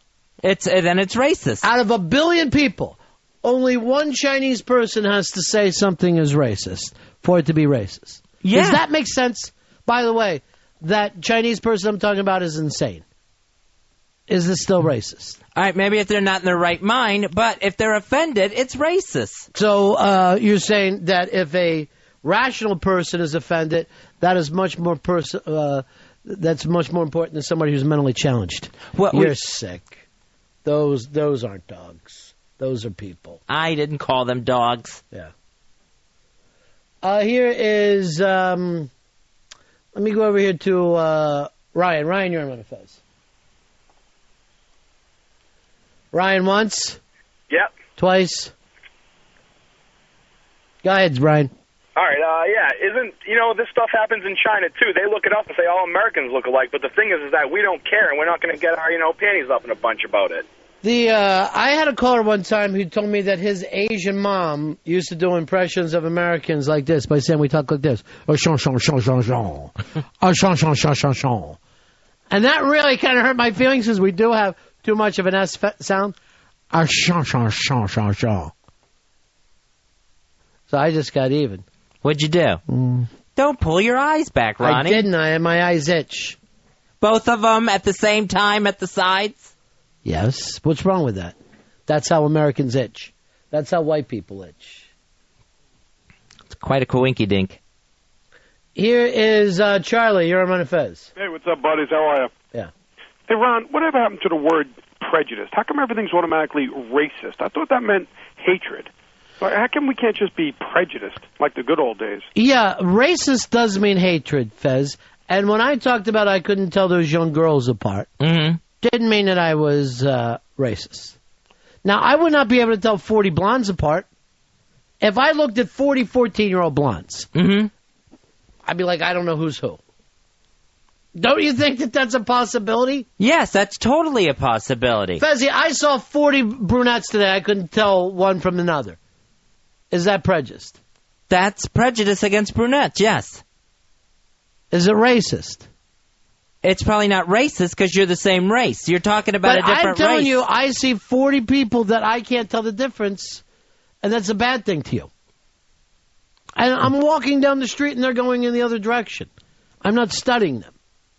Yeah, I mean, maybe there's no hate behind it, but it's still an all-inclusive statement. Yes, I make all-inclusive statements. You know why? Why? I don't have all the time in the world to explain myself. Oh. You know how dull I'd be if I constantly added to things over and over? You know who I would be talking like? Who? Not saying. Oh. Here's Duffy. Duffy, you're Ron and Fez. Hey, howdy guys. I just got a question. How is anyone ever racist against the white man? I mean, we're called the honky, or if they're Asian, they'll call us a round-eye motherfucker. But how is anyone ever racist? I mean, anything I ever get called that's racist just rolls off my back. It sort of doesn't really apply. Where are you from, Duffy? Originally from New Zealand. All right, so you're a Kiwi. You got it. There's a Kiwis, Fezzi. Is that a racist statement? Not if the Kiwis enjoy being called Kiwis, not if they call themselves Kiwis. But what if not every one of them does? What if some people find it racist? Then it would be offensive. Then it would be, yeah. So then that's an offensive statement. Mm-hmm. And what percentage have to say, don't call us this? I would say one person says that's an offensive statement. If they're offended, then prejudice has happened. It's occurred. You need a drink. You need a drink. I don't need a drink. When you're not drinking, you're crazy, afraid to offend a guy. When you are drinking, oh, look at this merger. We're going to conquer the world. What are you talking about the merger for? It makes no sense. I'm an awful drunk. Bill, you're on Ron and Fez. Yeah, Ron, my brother spends a lot of time in China on business, and he says that they call Caucasians big noses. See? They ought to call us big cocks. Big, thick, swinging dicks is what they ought to call us. Those nubby little penis pricks. You know what I think is racist, Fez? What? Invading Tibet. That's fucking racist to me. That's racist, yeah. It's a horrible thing to do. And by the way, now that you're so worried about the Chinese people, I remember you were one of the people that didn't want our Olympic team to go there. And how's this working out now for everybody? It's a nice, joyful thing, isn't it, the Olympics? I guess so, but, there's been, American protesters arrested and stuff so far. Yeah, there should be, right? No, they should. No, why should they be arrested? Breaking laws. Well, I mean, that's on the books there. Right. That's their country. Right. What makes you think that we can run their country? Here's what I love. We can fucking say, we can't say things like this, yet we can tell them how to live in their country. The same way you're trying to do with the Spanish people by saying they're racist for doing something that they're doing. And you know what would make me think that maybe it might have been racist? If one guy would have thought it was a bad idea in that entire basketball team. Earl, you're black, right? Yes, I am. Oh! Hey! And nothing bothers you, you said, when it comes to race. Nothing bothers you at all. There's plenty of things that bother me about race. Nothing even slightly gets on your nerves. And you know why that is, Earl? Why? You're a straight shooter. I'm a straight shooter, but there's things about race that get to me all the time. Like what? Like to this day, if I walk into a department store, I'll get followed around by a security guard. I get funny looks on the train. You know why you get followed around by a security girl? Because you've never made a purchase as long as I've known you. I will make a purchase, and that's the part that I always like. See, I'm not a thief. I'm going to buy something. You don't steal, but you also don't purchase. I purchase all the time. You get things for free. Occasionally, but... By the way, who sent me the Chicago 10 thing, Earl? Friends at Paramount sent it. Well, our friends at Paramount. Say, now how am I going to give it a bad review? I'm in the same place as Harry Knowles. send them back and tell them I've already seen this. Will do. I thought we were going to get Bobby Seale on the show that day. We're still working on that, trying to get him in. What about that Randy Newman thing? When are we going to play that, Earl? That will air Sunday night. Sunday night? Sunday night, 9 p.m. Eastern. Oh, very nice. It's 1 hour interview with Randy Newman. It's Ron Bennington interviewing Randy Newman for 1 straight hour. And then we had the grand piano in here, Fez. Mm-hmm. And we went back and forth playing it. He played a song, I played a song. He played a song, I played a song. And then we both played with each hand. It was beautiful. Earl, when are we going to plug the Unmasked? Oh, we can plug it right now if we want. Why aren't we? The next Unmasked, it's going to be this coming Monday. That's August 18th, 4 p.m. at Comics Comedy Club. The very special guest for this Unmasked, Richard Lewis. Richard Lewis is going to be unmasked, and it's going to be this coming Monday. Here's your email address for reservations. Live at xmradio.com. That's live at xmradio.com. Be sure to put Richard Lewis in the subject heading for your free tickets. Richard Lewis for Unmasked this coming Monday. And it's really going to be at Comics this time? It's really going to be at Comics this time. Really this Monday and really at 4 p.m. Maybe we should take those people from last week and put them in the inner circle and do something nice for them. I really feel like, and I know you were in a blind panic, Fezzy. I saw the memos. But we really should. And you know what I plan on saying to Richard Lewis? What? There. There, Richard. I know you're nervous, but there. Here's Rod. Rod, you're on Ron and Fez. Yeah, how come rednecks are the last group of people that it's so acceptable to tell jokes about, and that's not racist? I would honestly believe, I'm going to speak for Fez and I'll let him speak, but I say that rednecks are some of the few people who have a sense of humor about themselves. That's for sure. Some of the most dangerous people to be making fun of. Why do you think it's okay to do redneck jokes? I think it's because so many rednecks make redneck jokes. Yes, that's the point. Why are they so comfortable with themselves? Why are they happy and accepting of themselves the way they are? I guess maybe that it's not, I was going to say physical, but yeah, it is a lot of times physical. Yeah. So. You know, let me just say this. I'm going to tell a redneck joke. All right. You rednecks can vote for as many Republicans as you want. You're never going to get abortion off the books because they don't give a fuck. There's the big joke. Now, why is it okay to tell a redneck joke? Because people in the South that would be considered rednecks don't mind it. The offense isn't there on the other side. There's plenty of them that do. You don't think there's nobody from the South who thinks that redneck jokes aren't funny?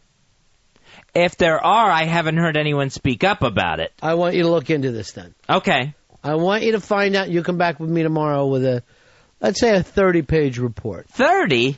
Why, you want to go higher? 40? No. Okay, 50. Maybe paragraph. 50 pages. Here is, here's Fox. Fox, you're on Ron and Fez. Hey, yeah, Fez was saying earlier that it's okay to call them Kiwis because if they call themselves Kiwis, it's okay. Well, blacks call themselves Negroes, but, you know, we can't say that. We'll get punched in the face. Yeah, they have offense with another race using that word. If people from New Zealand, it's okay though. If people call themselves that. If people from New Zealand don't have a problem with it, then no offense is there to take place. Let's face it, we wouldn't give two fucks what people from New Zealand think. They could be asking for anything. We wouldn't give a shit. Yeah, I don't know if I need to put that in my report and look into that. We're still not going to be calling it the K word. Drama Daddy, you're on Ron and Fez. Hey, is Fez trying to say that when friggin' Sidney Wang is played by Peter Sellers, that's somehow wrong? I mean... Peter Sellers played a lot of different races. Fez doesn't watch a lot of movies. Peter Sellers would play a Chinese guy. He would play an Indian guy. Is that wrong? Is that racist? You take a great artist like this, doing great art. It would be racist. Based on what?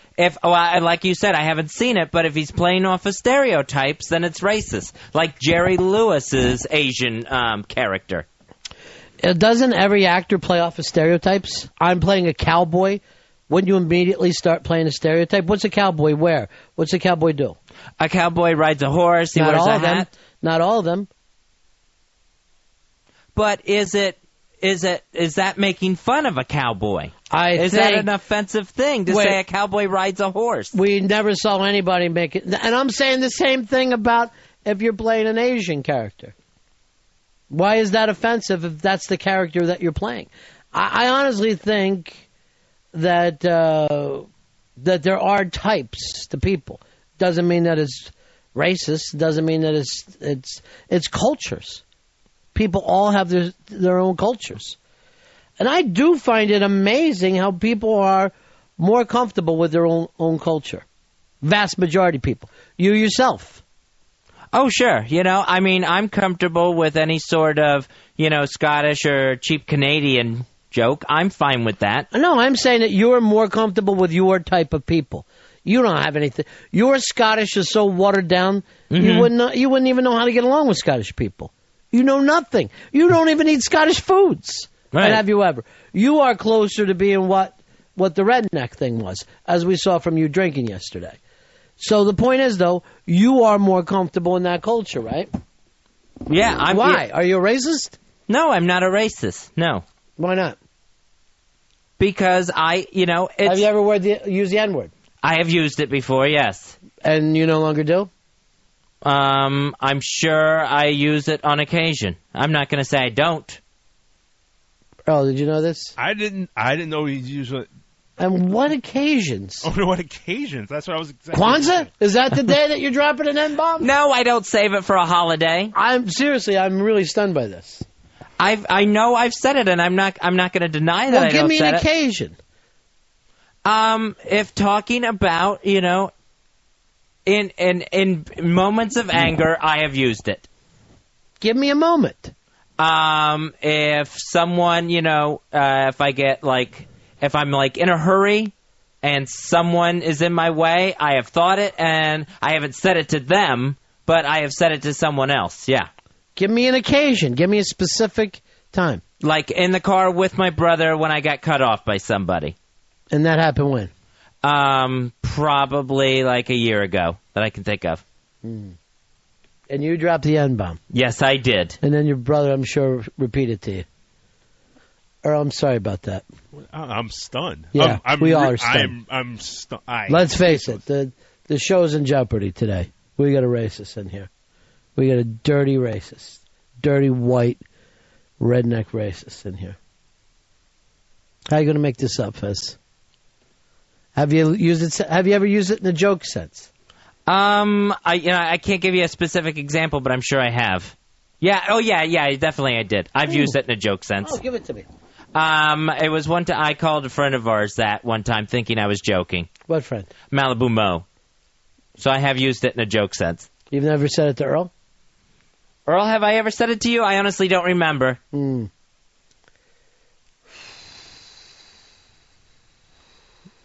Yeah, I'll just blame it on the alcohol. He wasn't drunk. He wasn't drunk? I wasn't drunk in that car. Bill, you're on Ron and Fez. 29,875, my buddy. Yeah, buddy. Whoops, wrong one. That's the wrong one. Go ahead. What do you got for us? Hey, Fez, you sound like $1 million today. Thank you, pal. Yeah, you are on top of things today, Fezzy. You racist son of a bitch. Fezzy. Yes, Bill. Robert Downey Jr. in his new role in Tropic Thunder, is he considered racist?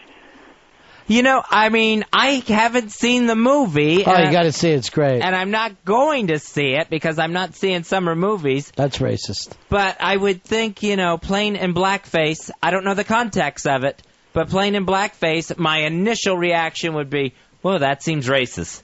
How about Al Jolson? Yeah, racist. Mickey Mouse? Now, why would you call Al Jolson racist? He didn't do anything like you did of attacking a full class of people because one person couldn't drive. What he did was keep the idea of a black minstrel show going by playing the part of a black man. But aren't minstrel shows offensive? Not to me.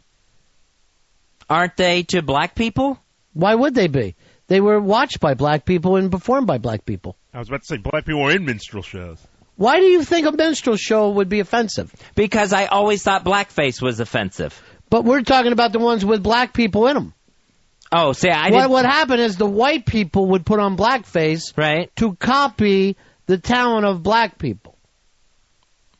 Yeah, but to copy or But not every minstrel show had white people in them. Do you think that singing and dancing is racist?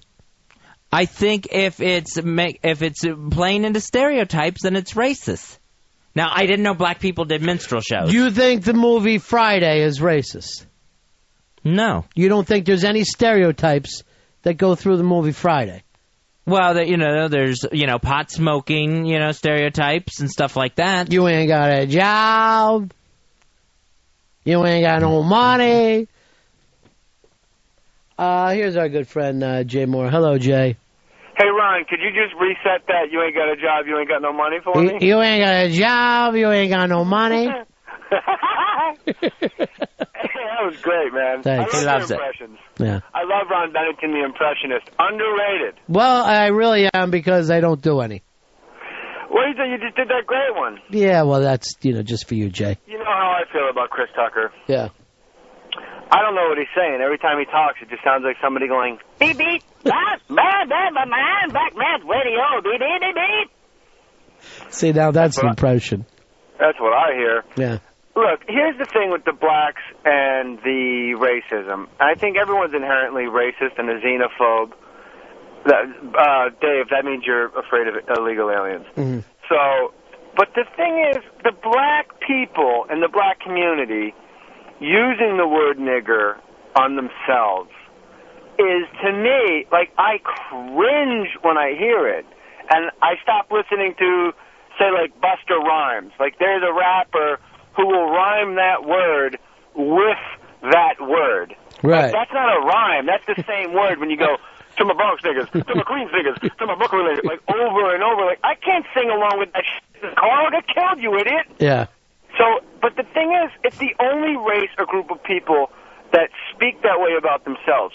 You would never be at a Seder dinner in a Jewish household and have an uncle say to his nephew, go, hey, Kike, pass me the milk. Right. Like, no one would talk that way. The Chinese people don't go, hey, Chink, what's with all these hoes around here? What's with all these flat, wall-biting-faced hoes? It just doesn't happen. And I don't know why the black community just allows it to keep going. Well, the only person... I'll take your thoughts off the air. Thanks a lot, guys. The first person we're talking about is Bill Cosby, and they destroyed him for it. They were so he was furious. right. Yeah. They were furious when he comes up like, hey, we need to raise our own children. He gets screamed at, Earl. Yes, all the time. But everyone says it's a matter of context. Ask me in the last 15 years if I've ever used the N-word. I cannot remember you using the N-word. Except just a few minutes ago when you were quoting the N-word. So what's your point, Earl? No, my point. Jay's the best person ever? No, I mean, I respect his opinion on all of that, but my feeling on the N-word, which I think should never be used, is that it's like we have to police it ourselves before everyone else could say, well, you guys say it. We have to stop it on our own. Is this racist when you call the East Coast Beast Side? I'm on the Beast Side. I think that's kind of racist to teach the children that. Hey, Earl, is it racist when I'm a waiter and a black family comes in and I don't want to wait on them because I know they're going to want their goddamn ice cubes on the side, frozen strawberry daiquiri drinks, and cut my lemon into fifths, and I didn't get enough rolls, and then they're going to tip me $1, so I quit so I don't have to wait on them? Is that racist? I think it's the start of a great movie. You're right, Ronnie B. Let's put on our riding cap. I'm ready. A good popcorn movie, Ronnie. I thought you were going to produce my late night program. Yeah, we need to talk about it. I don't know how to get a hold of you. You're like a ghost. We're going to produce. It's going to be called Later, Latest Show. Yeah, that'd be great to put on like a 4 a.m. Yeah, 4 a.m. show. What's wrong? Well, why not put on a show called What's Wrong? Can't sleep? All right, Jay, thanks. I think we have fixed the whole entire race thing today. Thank goodness. Yeah. Fez, so you've dropped N-bombs? Constantly. I have dropped N-bombs. You do it as a joke, I know, to me. In the Yes, last I have. 10 years. In the last 5 years, Fez, have you said that word? Yes. Wow. You know what, Fez? What? Ask me if I've said it. Have you said it in the past 5 years, Jay? I said it right before I got in the car and I got on the phone. Oh, okay. You know what? For no reason. It's what I call my phone, which isn't really appropriate because my phone works. Earl, come on, stand up. Shit. You're going to take this, Earl? Jay, I thought we were pals. What the fuck? Oh, he did. Yeah, he did. Oh, shit. You got knocked the fuck out. You got knocked the fuck out. I can honestly say I have not said that word in the last 5 years. Yeah. Like I could run for president and say that, and they couldn't backtrack and get me on it. Really? I couldn't even fucking... I don't even know. I know I couldn't run for president because they won't let me vote. So I got to figure they're going to stop me from doing everything. That's baby steps there. Fuck 'em. There's got to be a loophole in that felony not thing. Yeah. All right, Jay. Hey, Gary Unmarried, when I get a release date for this thing, we'll really sit down and we'll do some talking. All right, my brother. But in the meantime, I got to tell you, Drunk Fez, the wife loves the Drunk Fez. You know why? She says he gets modeling, but he only turns it on himself. Right, not on others. You don't attack, innocent people. Oh, okay. All right. Are you Thank hungover today, Fez? No, it's hard to tell because I'm still coming off the meds, so I don't know what's hangover and what's the, psycho drugs. How do you feel when you watch these basketball players dunk and they run up the court, losing nuts, and you go in with their cornrows? How do you feel about that? Is that when you drop the N-bomb? No, that's not when I do it. Ends. How about when a guy catches a 4-yard slant pass on 1st and 10 and he does the big, goes crazy? What do you say to your TV? I appreciate the effort. I don't say anything racist. How about when you go to Red Lobster and you realize you're the only white person left in Red Lobster? What do you say there? And maybe I get a little nervous at that point. Do you call going to Red Lobster eating N? I'm going to eat N tonight. No. And I hadn't even heard that one before. I have. E.T. Bond! So, guys, I love you. All right, say my brother. Hey, Rob, I really want to put this together with you. So, how do I get in touch with Ron? You got my number. You've called me before. Sure. All right, talk to you later. Bye. Earl, get me a new phone. All right, 866-RON-0-FEZ, 866-RON-0-FEZ. Gary Unmarried, that's going to be this fall on CBS on Wednesday nights. I'm going to watch it live, TiVo it, and then watch it after. Nice. That's a lot of Gary Unmarried. Is it? Yeah. I don't think it's that much. Fez, is this racist? If a young kid loves Michael Jackson so much that they dress up like him with the outfit that they bought, Jerry curl the hair, because I'm talking about 1982, 1983 Michael Jackson. Oh, sure. And use blackface. I think it's all fine except for the blackface. Everything is fine except for that? Yeah. I think the outfit, the Jerry curl, I think that's all fine. Because you're doing an impression. What if it's just a tan? When a white person puts on a liquid tan, does that bother you? No, that's fine. What is the difference between that and a Michael Jackson blackface? Because you're only getting that tan. You're only getting a liquid tan. Yeah. To me, it's like, here's my problem with Could it. I dress up like Michael Jackson without the blackface? Yes. And nothing else is offensive? Right. That's crazy talk. I think that's where it stands. What about when Billy Crystal used to play Sammy Davis Jr. on TV and use blackface? That always made me uncomfortable. Because he was... Because Sammy Davis is white. No, because because that could offend someone that he's that he's changing the color of his skin to look black. Did that offend you, Earl? No, not at all. It did now, not that's offend weird me. that it doesn't offend the black person, but defends the... I don't want to say semi-white person, because I can't see through back hair. I'm white back there. The next Unmasked is going to be with Richard Lewis. That's going to be this coming Monday, 4 p.m., Comics Comedy Club. Here's the email address, live@xmradio.com. That's live@xmradio.com. email that with your with Richard Lewis in the subject heading, and we'll make sure you're part of that studio audience for Richard Lewis this coming Monday at Comics. What about the movie Coming to America when Eddie Murphy played a Jewish guy in whiteface? I would say that's kind of racist because he was playing into stereotypes there. That's racist.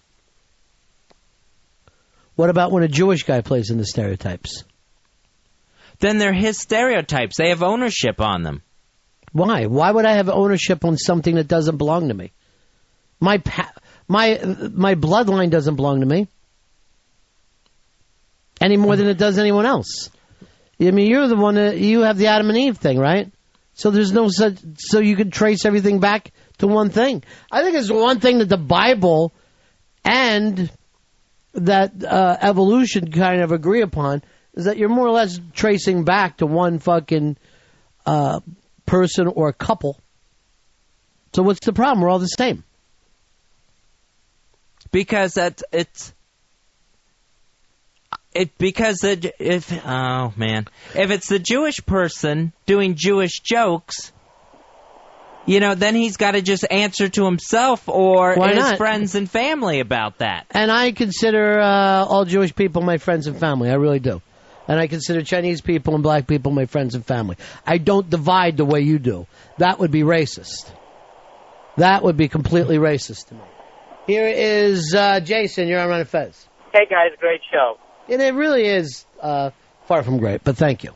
Love it. I called from Orlando first time, but hey, listen, maybe Fez can help me with this. But I'm a gay guy. I live in Orlando. And is it racist or to say, like, if I go to my other gay friends and I say, like, hey, fag, what's going on? Or hey, hey, queen, or hey, queer. We do that all the time, and we don't really find that racist, but maybe Fez could help us out with that. I'd say it's not racist because it's not involving race, but it's prejudice. You're using an offensive prejudice word, but to each other that they know. And like saying like, "Hey, fag, what's up?" in a good way, like. There's still going to be some people that, gay people that are offended by that word, whether you're using it as a term of affection with people that accept it or not.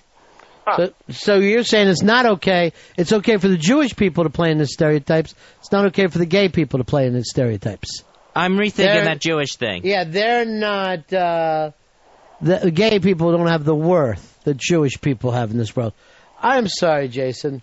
All right, thanks, guys. Bye-bye.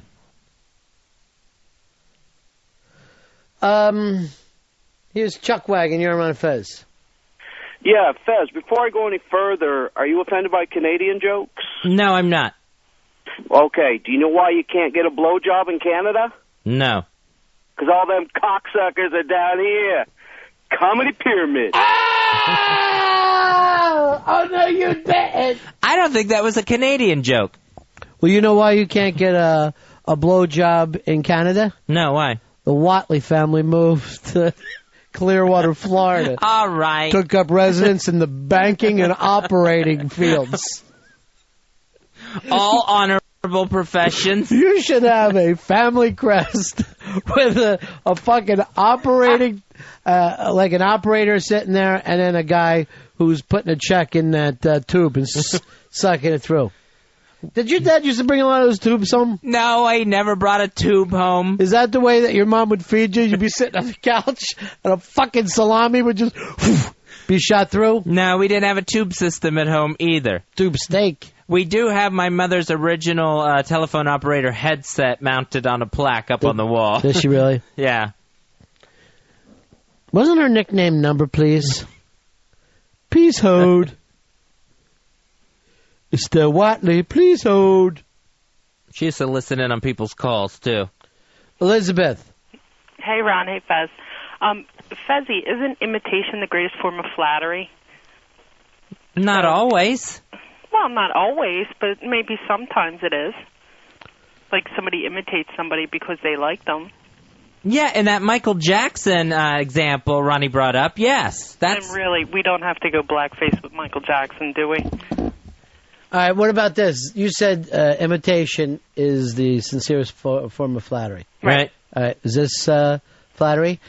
Oh, Dad Wickland, I'm so panicky! Help me, they changed venues! See, that's not flattering, is it, Elizabeth? It's not flattering. And Wiki needs to send out another memo to everybody contradicting this first one of his. That's the only way this is going to get fixed. That's true. And great show without Dave. Elizabeth, let me just say this.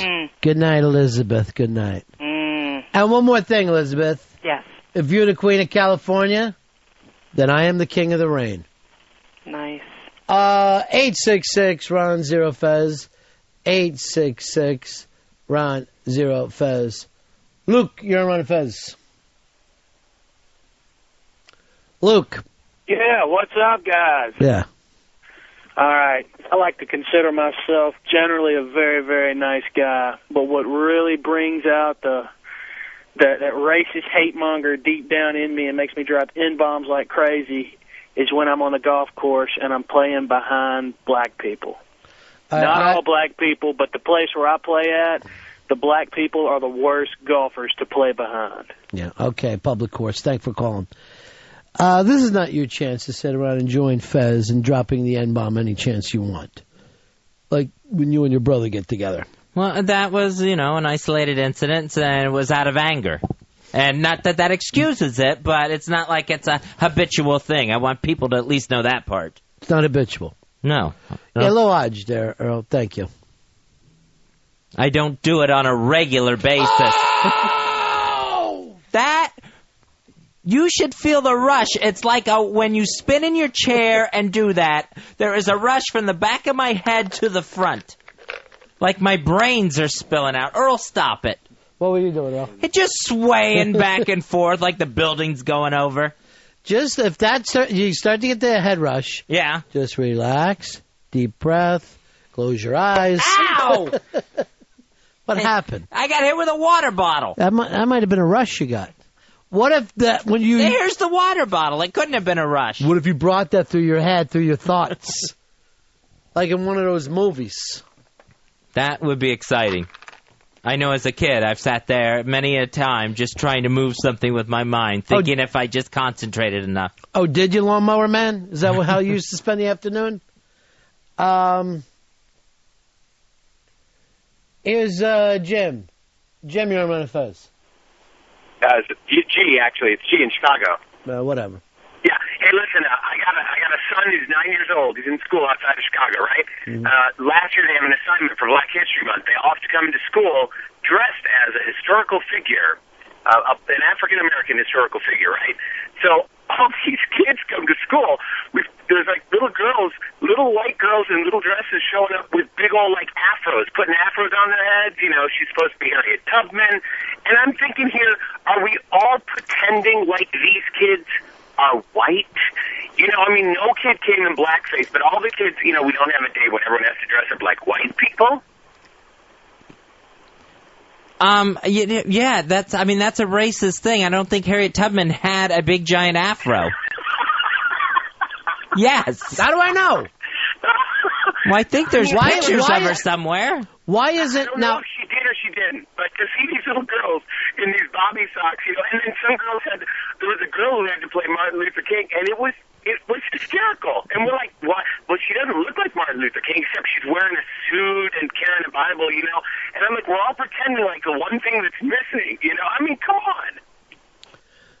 All right, Fez, this is where I'm confused. Explain to me what racism means, and then I'll be able to move on from this. Racism is when you have a prejudice against someone who's a different race than you. Well, then I disagree wholeheartedly with the things that you said, that putting on blackface if you're a Michael Jackson impersonator, because you don't fucking, hate him, you love the guy. But if you do or say things that is going to offend another race, that's racism.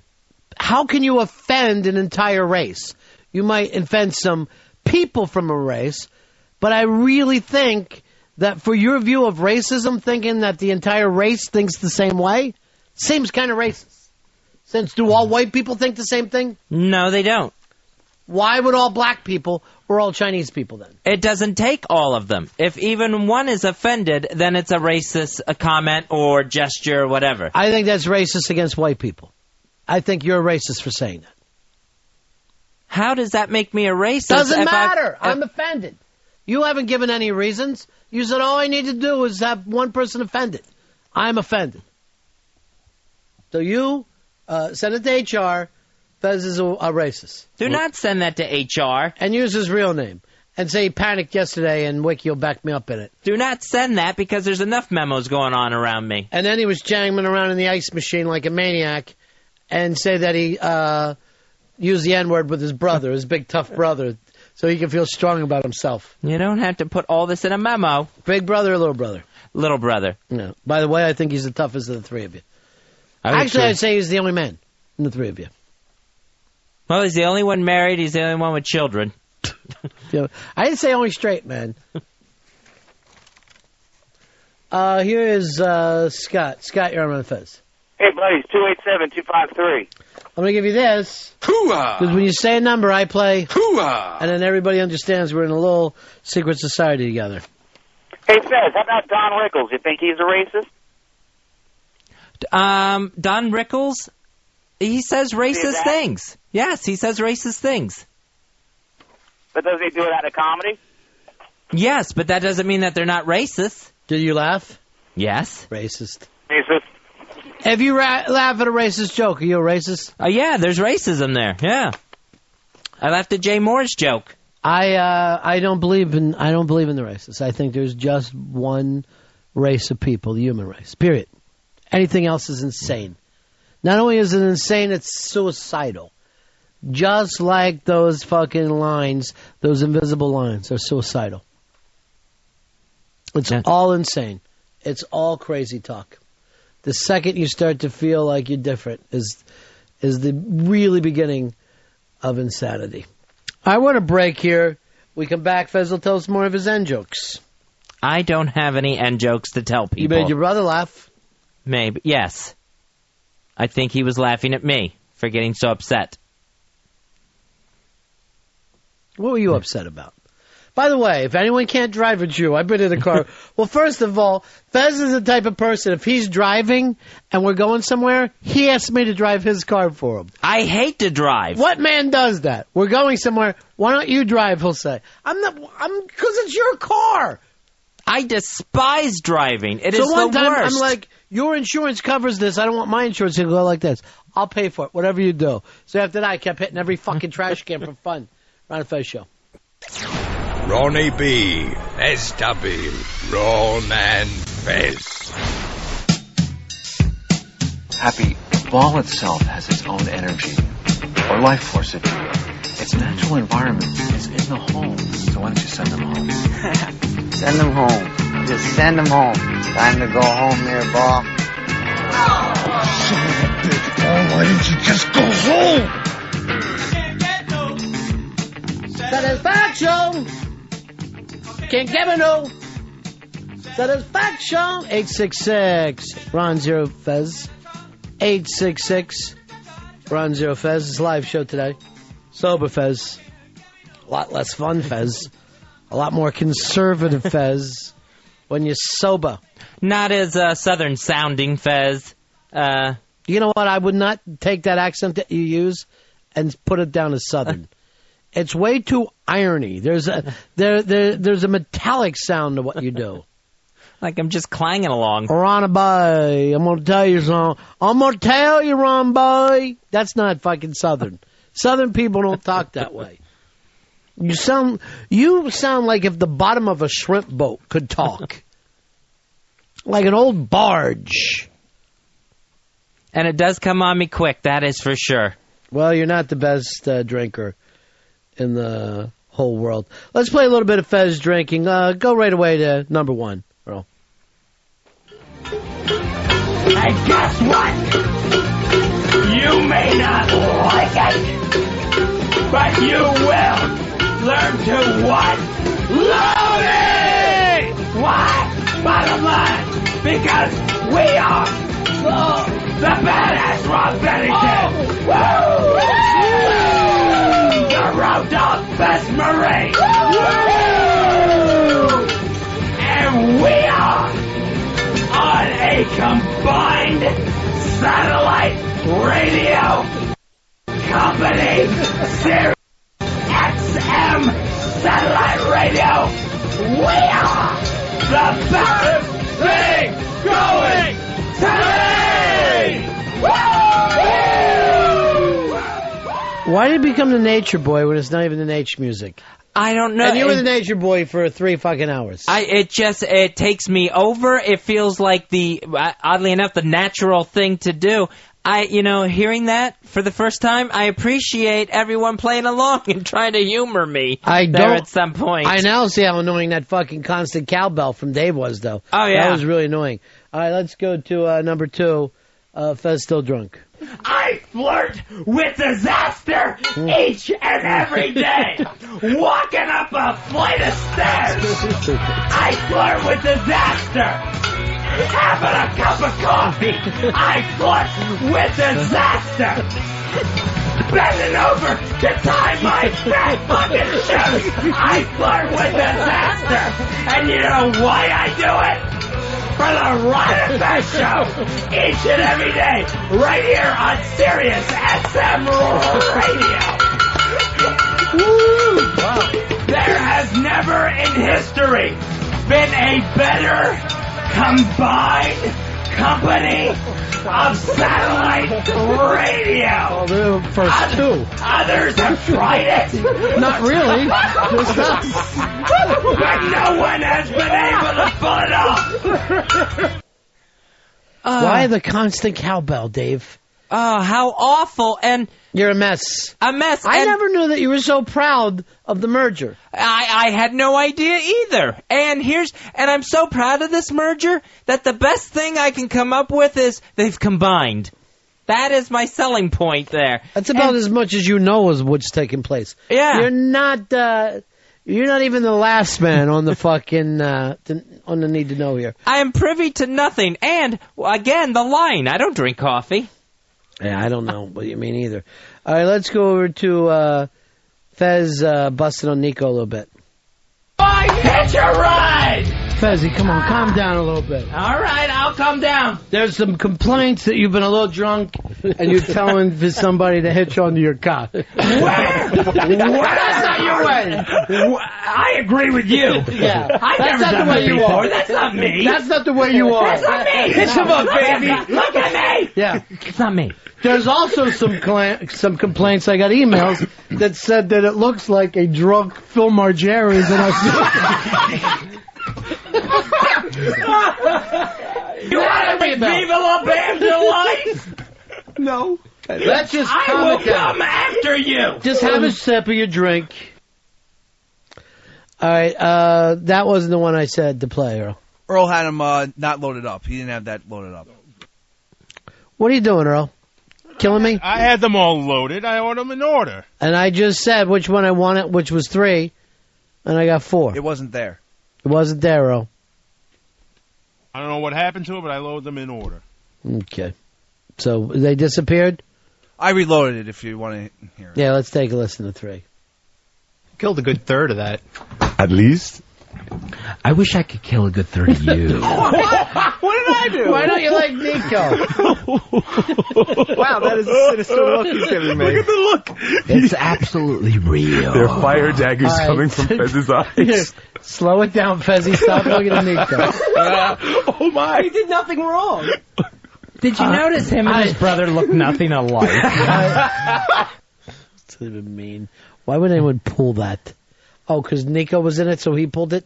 I'm sure that's why it happened. Nico, I don't remember saying that to you, and I don't know where that mean, evil voice came from. That comes out sometimes with you. You'll do that when you're drinking. You're not drunk. And a lot of repeating, I know that much. Try being on this end of it. And then Earl had to stay with you until 3 o'clock in the morning. So we went from 3 o'clock in the afternoon with you to 3 o'clock in the morning. Yeah, and it would have been longer if he hadn't finally just said, Fez, can you get up? Why didn't you just let him sleep here all night? Be found by the fucking maids in the morning. Awful. He was just making all these weird noises at 3 a.m. I know. You do get make... worried. Yeah. We had to check on you like you were an asthmatic baby. I'm a mess. All right, let's go on to it's Dave and Fez on 5. You said you could change his state using music? Yeah. Yeah. Well, you know what? I dare you. I absolutely, you pale fuck, I dare you. I love it. Are real feelings coming out? Yeah, I don't know. I've never seen this face. It's fine. Step back, Franklin. Step back, Franklin. Yeah, it's impolite, is what it is. You didn't care much for Franklin at the end of the show, and you didn't care much for Dave at the end of the show, and you accused them both of trying to become between you and your best friend, me. Oh, okay. The man that you gave the big sweaty kiss to. So do you feel that in your regular life? You know what? No, I don't feel that. It came out when you were drinking. Yeah. Franklin, I think, tries to do things sometimes but I don't feel like there is a wedge. Like, I don't feel like he has come between me and you, but I think he does do little things to try to do that. And like what?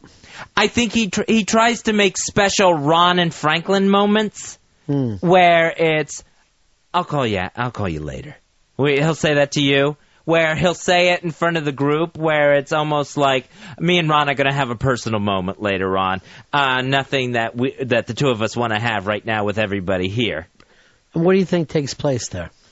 I would imagine just a phone call. I mean, I think little things like that. I think he tries, but I do agree with Drunk Fez. He couldn't. Seems like every day, it's like in between us a little more and more. So finally, I can't even see you anymore. I'm right here.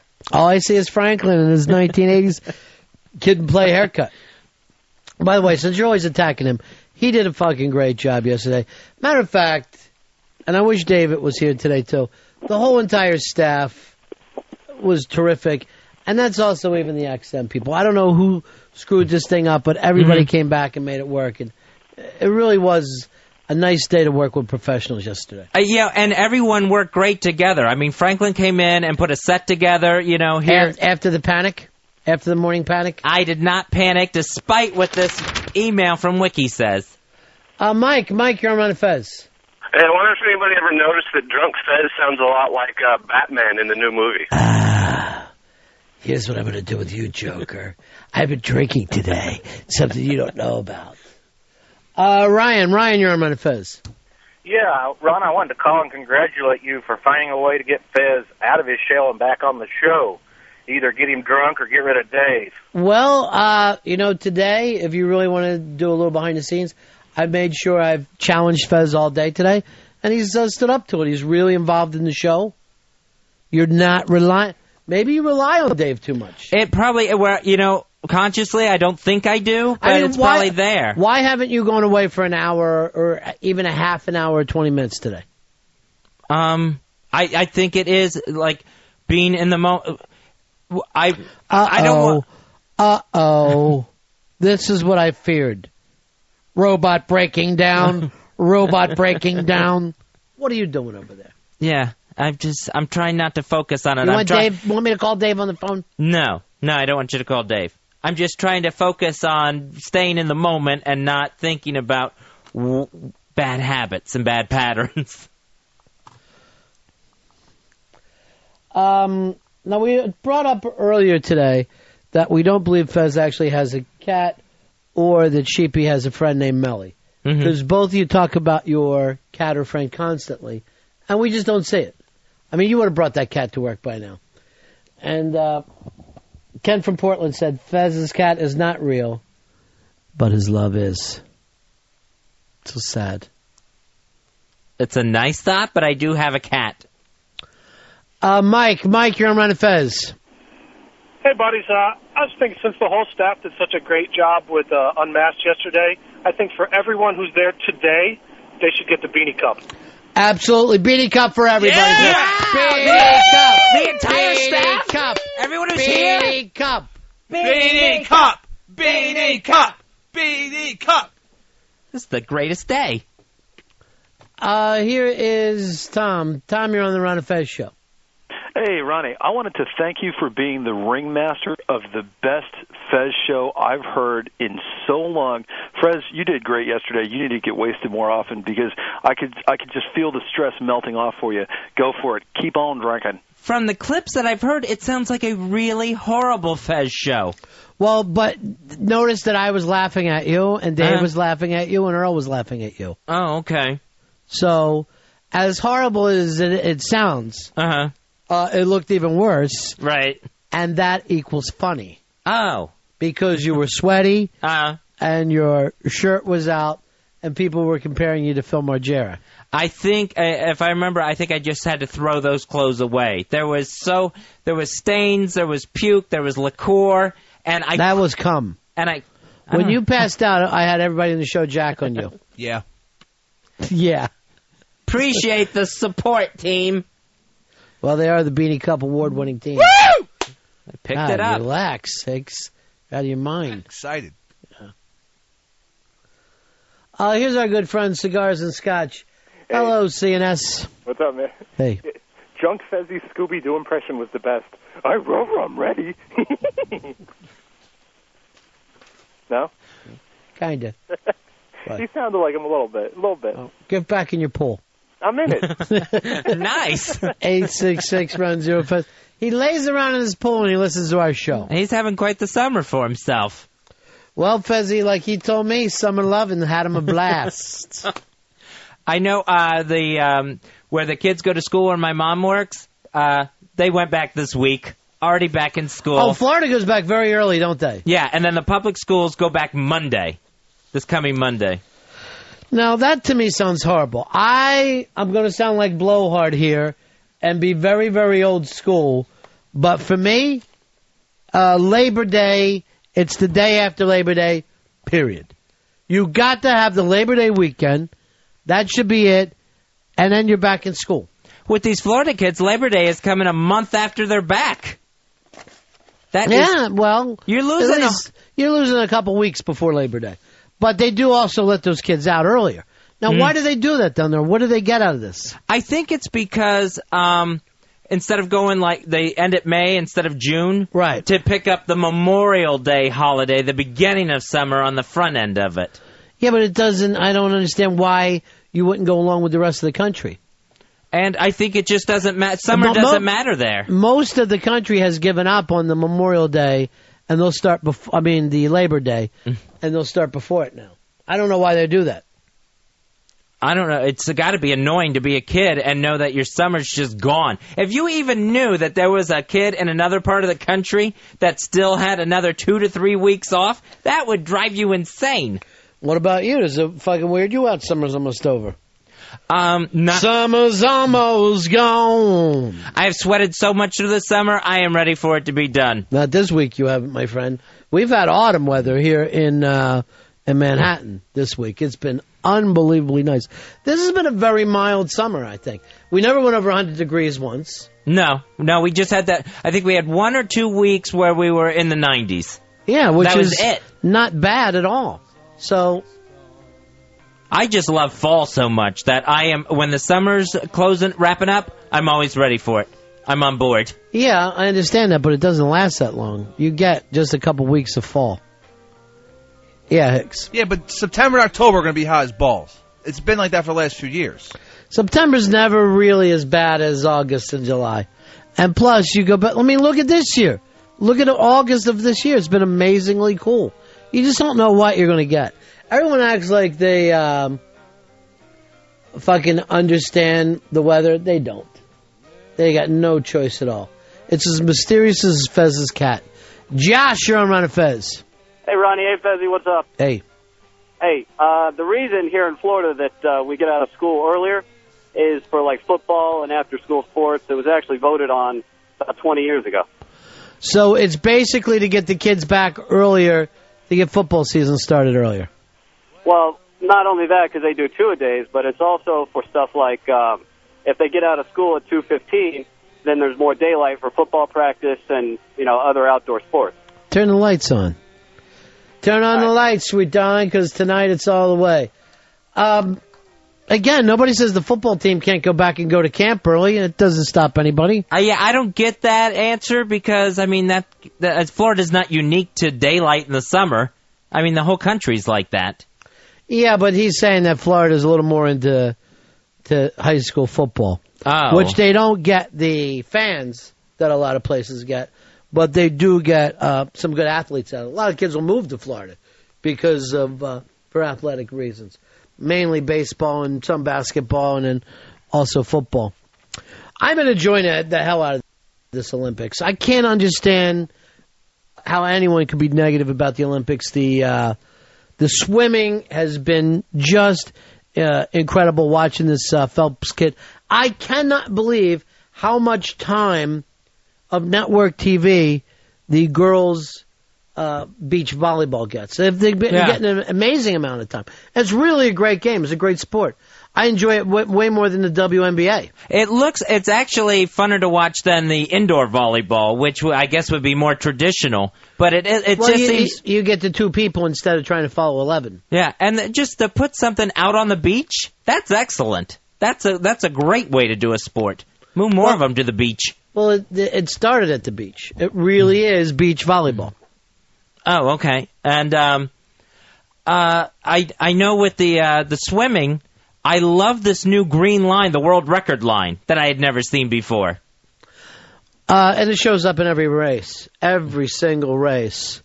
You can follow along now. Do you prefer a blowout the way that the American team had last night, that relay, when you couldn't even get the second place team in the thing? You prefer that kind of an athletic event, or the French one where we just got a fingertip right behind them? I prefer the blowout every time, in any sport really. I prefer the blowout, where it's it's so dominating and it's so impressive. That guy was 4 seconds ahead of the world record line. Yeah. So I love to see that, and I love it. But that will not be as memorable.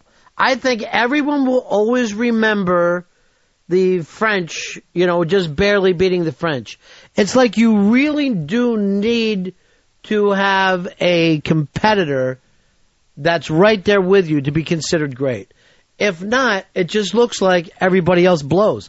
It doesn't make it look like you're great.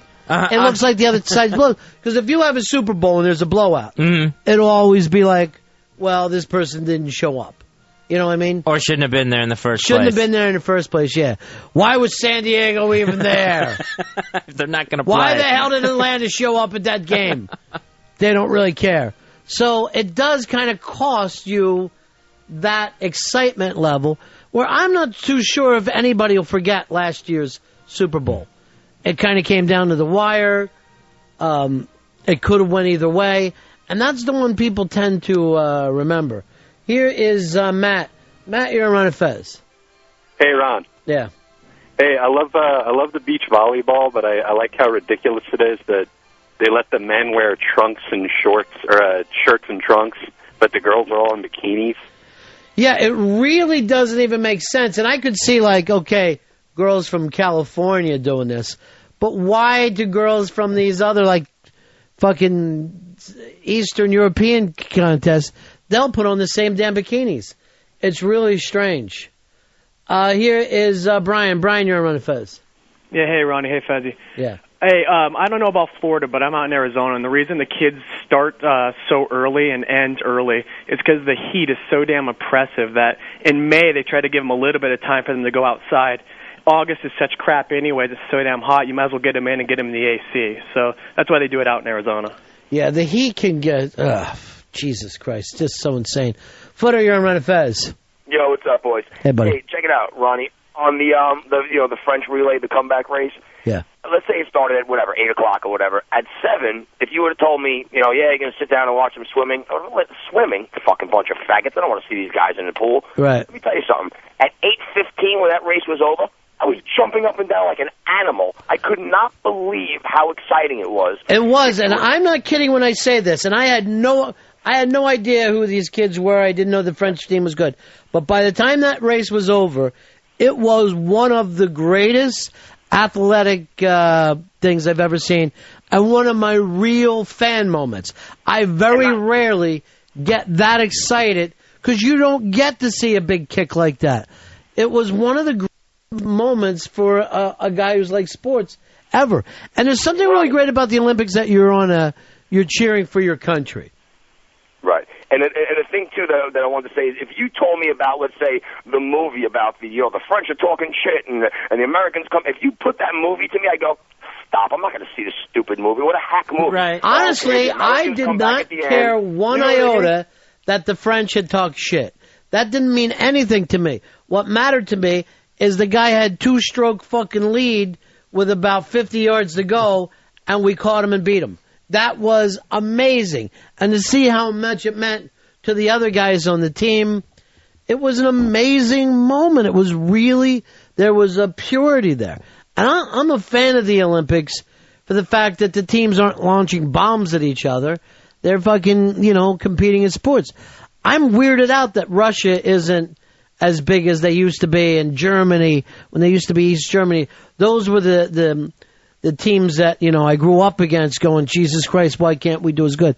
But now seeing China pump up in the, last 20 years, it's amazing. They're so into it. I mean, and it's really been fun because I have found myself, when there's not an American competing in something, just instantly finding a favorite to latch on to. I don't know how that happens when you have, like, Italy versus Angola in water polo. Why it's like all of a sudden I go, all right, you Angola kids. Yeah, you got something going on here. Jeff, you're on Ron and Fez. Hey, Ron, Fez, love the show. I do have to kind of argue with you on one point, though, Ron. Bob Beamon shattered that world record, and everybody talks about it and still thinks, I'm sure a lot of people still think he holds the long jump record. Well, that all right. barely beating anybody. Yeah, let's go back to that. First of all, it's a little different when you're really competing against distance in that. And that record has also, because of where it was held, and, people have always knocked that record, too, at the same time. Because they're saying he was up so high at the time that he jumped that, that had more to do with it than just what he did. But you don't get to see him compete. It's like in boxing or football, you need a good competitor. If you're throwing a shot put, it's you and the shot put, Nothing else matters. Have you picked up on a sport that you normally wouldn't watch that it's like now you're just, you're so into it just from the Olympic thing? All of them. But it only lasts as long as the Olympics. This isn't every 4 year. But I don't watch any of these sports. I couldn't tell you what happens with swimming or track and field in between the Olympics. I'm just an Olympic watcher. One of my favorite things to watch in the Olympics has been the bicycling. And I get ticked off because they don't show enough of it. I could sit there and watch the whole 6-hour bicycle race and watch that unfold. But they wait until you watch bicycling the rest of the time, yeah? Never. I've rarely even paid attention to, Lance Armstrong and a Tour de France thing. But the bicycling has really caught my eye this year. I think it's because it's the most of China we get to see when they're out, out on the road. And then they will cut it off as soon as it starts to get interesting and go on to something else. Well, you can't show 6 hours. They're running all kinds of sports. People like to see the beginning of the race and the end of the race. They cut back and forth every once in a while. I mean, you can't keep up with all these sports. Right. We've had a baseball game on here today, the U.S. baseball game, and it takes up too much time. The race itself only, 200 meters or something, that takes you like seconds. You're committing 3.5 hours. Yeah. Not a big fan of the American team's baseball uniforms. I don't like the logo. You don't like the United States of America? I like the United States of America. It's a U, it's a bacon strip, and it's an A. Who doesn't like that? It's like a red and white striped bacon strip, and if it's supposed to be the flag, there's no blue or stars in it. It's just a red and white stripe S. It's not attractive. Whereas the Korean team we're watching here, that's a very traditional, nice baseball uniform. That looks nice. That's a traditional baseball uniform. Well, I meant the logo. A K? I like the K. It's a nice-looking K on there. Move to Korea, then, you fucking backstabbing son of a bitch. That's who you love best. I have been able to root for other countries through this. Against us? Maybe. Yeah. a couple times. When I was watching gymnastics the other day, I was so impressed by the Chinese guys that I found myself saying, "Hey, nice move, way to go!" Ow! Why would you throw a Ow! Stop! Ow! That one took skin with it. Well, that's for China. Why don't you cheer to that next time fucking China goes out there? Bill, you're on Ron and Fez. How you guys doing? Yeah. The first night of the Olympics, I thought I was going to see women shooting guns, women shooting, but it ended up being women's air gun shooting, and pretty much all it is just women holding BB guns, shooting at a target that's about a half an inch thick, and it was the most entertaining thing I've ever seen. I watched the whole hour of it. There are some really strange things in there. Fez, this got sent in. Fez, I thought you hated bandwagoners, because you always complain on the show that you hate people who jump on bandwagons. Right. And now you're on the bicycling bandwagon. That's not a bandwagon. There's not a big bicycle contingency out here. Sure. I mean, it's an Olympic bandwagon. You only pay attention to these sports because it's the Olympics. Oh, yeah. That's the bandwagon. All right. Guilty then. But I think, it's not like I'm jumping on a certain bicycler's and you're bandwagon. and then you're rooting against the U.S. for the better Chinese team. When we know the Chinese team had a better men's thing than us. But we finished in the bronze, baby. Yeah, check it out. Did you see that the other night? Yeah. The night boys were doing that. Time for USA, look at it. That's the way we roll, y'all. It was a very embarrassing time to be an American. Time for a night swim in the river. Tim, you're on Ron and Fez. Hey, Fezzy, what's up? How you doing, buddy? Not bad. Hey, you should go online, NBCOlympics.com. You watch everything live, what's happening. Oh, okay. But here's the problem, Tim. Fez has dial-up. So it's very tough for him to get any visuals. That's going to be a really slow bicycle race as it updates. Brad, you're on Ron and Fez. Hey, buddies. Yeah. Hey, Ron, have you noticed that Fez is not so much concerned with the competition of the Olympics, but more about what people are wearing? Yeah, I don't know where that came from. Like, look at Korea. They have a much more traditional... That's a nice-looking uniform there. If you're playing girls softball, that's not a fucking Major League Baseball uniform. Well, the sleeves are a little wide, but it beats that. Look at the rest of this outfit. Earl, you're a baseball fan. Does this look more like softball to you? That's fucking girls softball. Yeah, it looks like the girls' college softball uniform. It has a different colored collar than the rest of it. Yeah, it shouldn't go over the. It should go more further down, and it should be more. And the stripes is softball. Like a pullover. Well, look at our pants. That's fucking baseball pants. Yeah, but that's an ugly jersey with an ugly logo. Only the logo's bad. The jersey's fine. The jersey is a fucking baseball jersey. I'll give you the logo. And then it's an even worse logo on the caps. You can't even tell that says USA. It's a mess. You're a logo fan. Here's Mr. Butch. You're on Ron and Fez. Hey, what's up, buddies? Hey, I want to know if Fez was watching the bike racing and he saw hillbillies hop out and knock people over and throw their bikes in the weeds. Would he shut it off? Ouch, Mr. Butch.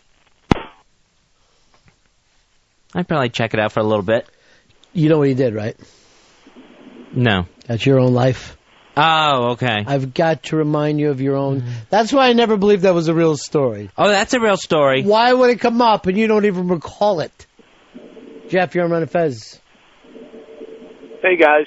Yeah. I was curious if you happen to see on Fox this morning, they were talking about Michael Phelps' diet, and they actually had laid out everything he eats every morning just for breakfast. That was just ridiculous. Now, I try not to watch the Today Show in China. I think it's like 12,000 calories in a day. Something like that. It was incredible. So what are we talking about here? Like giant stacks of pancakes and omelets and stuff like that. I imagine. When you're working out that much, you're probably eating your ass off. Now, why is Chris Collinsworth hitting on Michael Phelps' mother? I'm really... I got news for you. I'm only really interested in the events. I don't watch the NBC packages and the whole backstory thing. It just doesn't do it for me. Yeah, Chris Collinsworth just cozying up to Mrs. Phelps and making sure he's hugging her and stuff. I can guarantee you, and I'm not making this up, I haven't seen one Chris Collinsworth moment. Really? He's not going to do that stuff. I don't have time for it. Here's Brent. Brent, I got to get this young man to take his thumb off, and I'll go to you. How are you, sir? Good, good. How are you? Good. What can we do for you? You're on the air. Oh, I'm sorry, sir. Hey, I was just, I'd heard your comment about the men's gymnastics team and the way they were talking. I think it was Wednesday night. I can't remember for sure, but I just wanted to, make a quick comment. They kind of made us sound like a bunch of tools, with the, I just was waiting for one of them to say, you got served and stuff like that. Well, they basically were saying that, but here's the thing. They're the ones who worked for that, not me. That's the way they want to present themselves. I have no problem with that. And the title and the thing of how do you come off in an unmasked type of way, I believe that's those kids. I think we really got to see them, not some fake kids going, well, I think it's just really wonderful to be here at the end of this long journey. Go USA, we love you. We love all of you. Why don't you plug the unmasked there, Fezzy? It's going to be Monday at Comics Comedy Club. This coming Monday with a very special guest. Ow! Richard Lewis is going to be the special guest. 4 p.m. Comics Lady! Richard. Oh, Dean! It's Richard Lewis. Richard Lewis. Oh, sorry, lady. At Comics Comedy Club, West 14th Street in Manhattan. What street? 14th Street. 14th Street. Is it 14th Street? Fort. Here's the... Lady, I'm getting unmasked.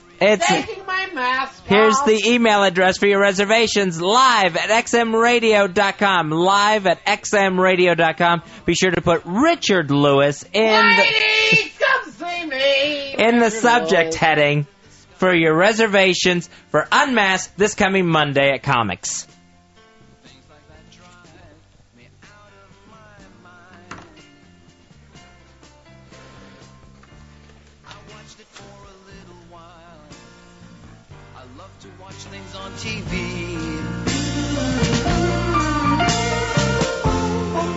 Satellite of love.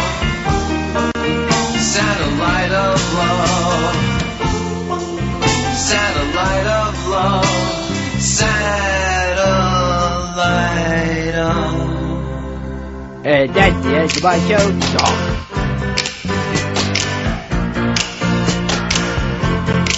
Satellite of love. Satellite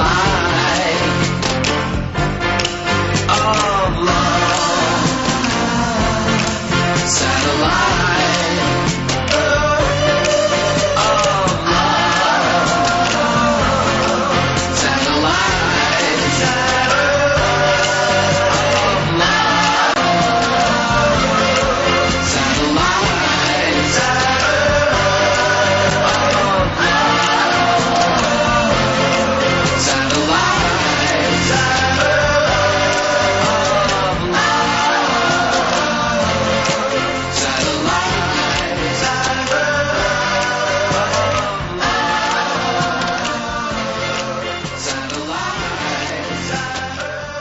It's the Ron and Fez Show.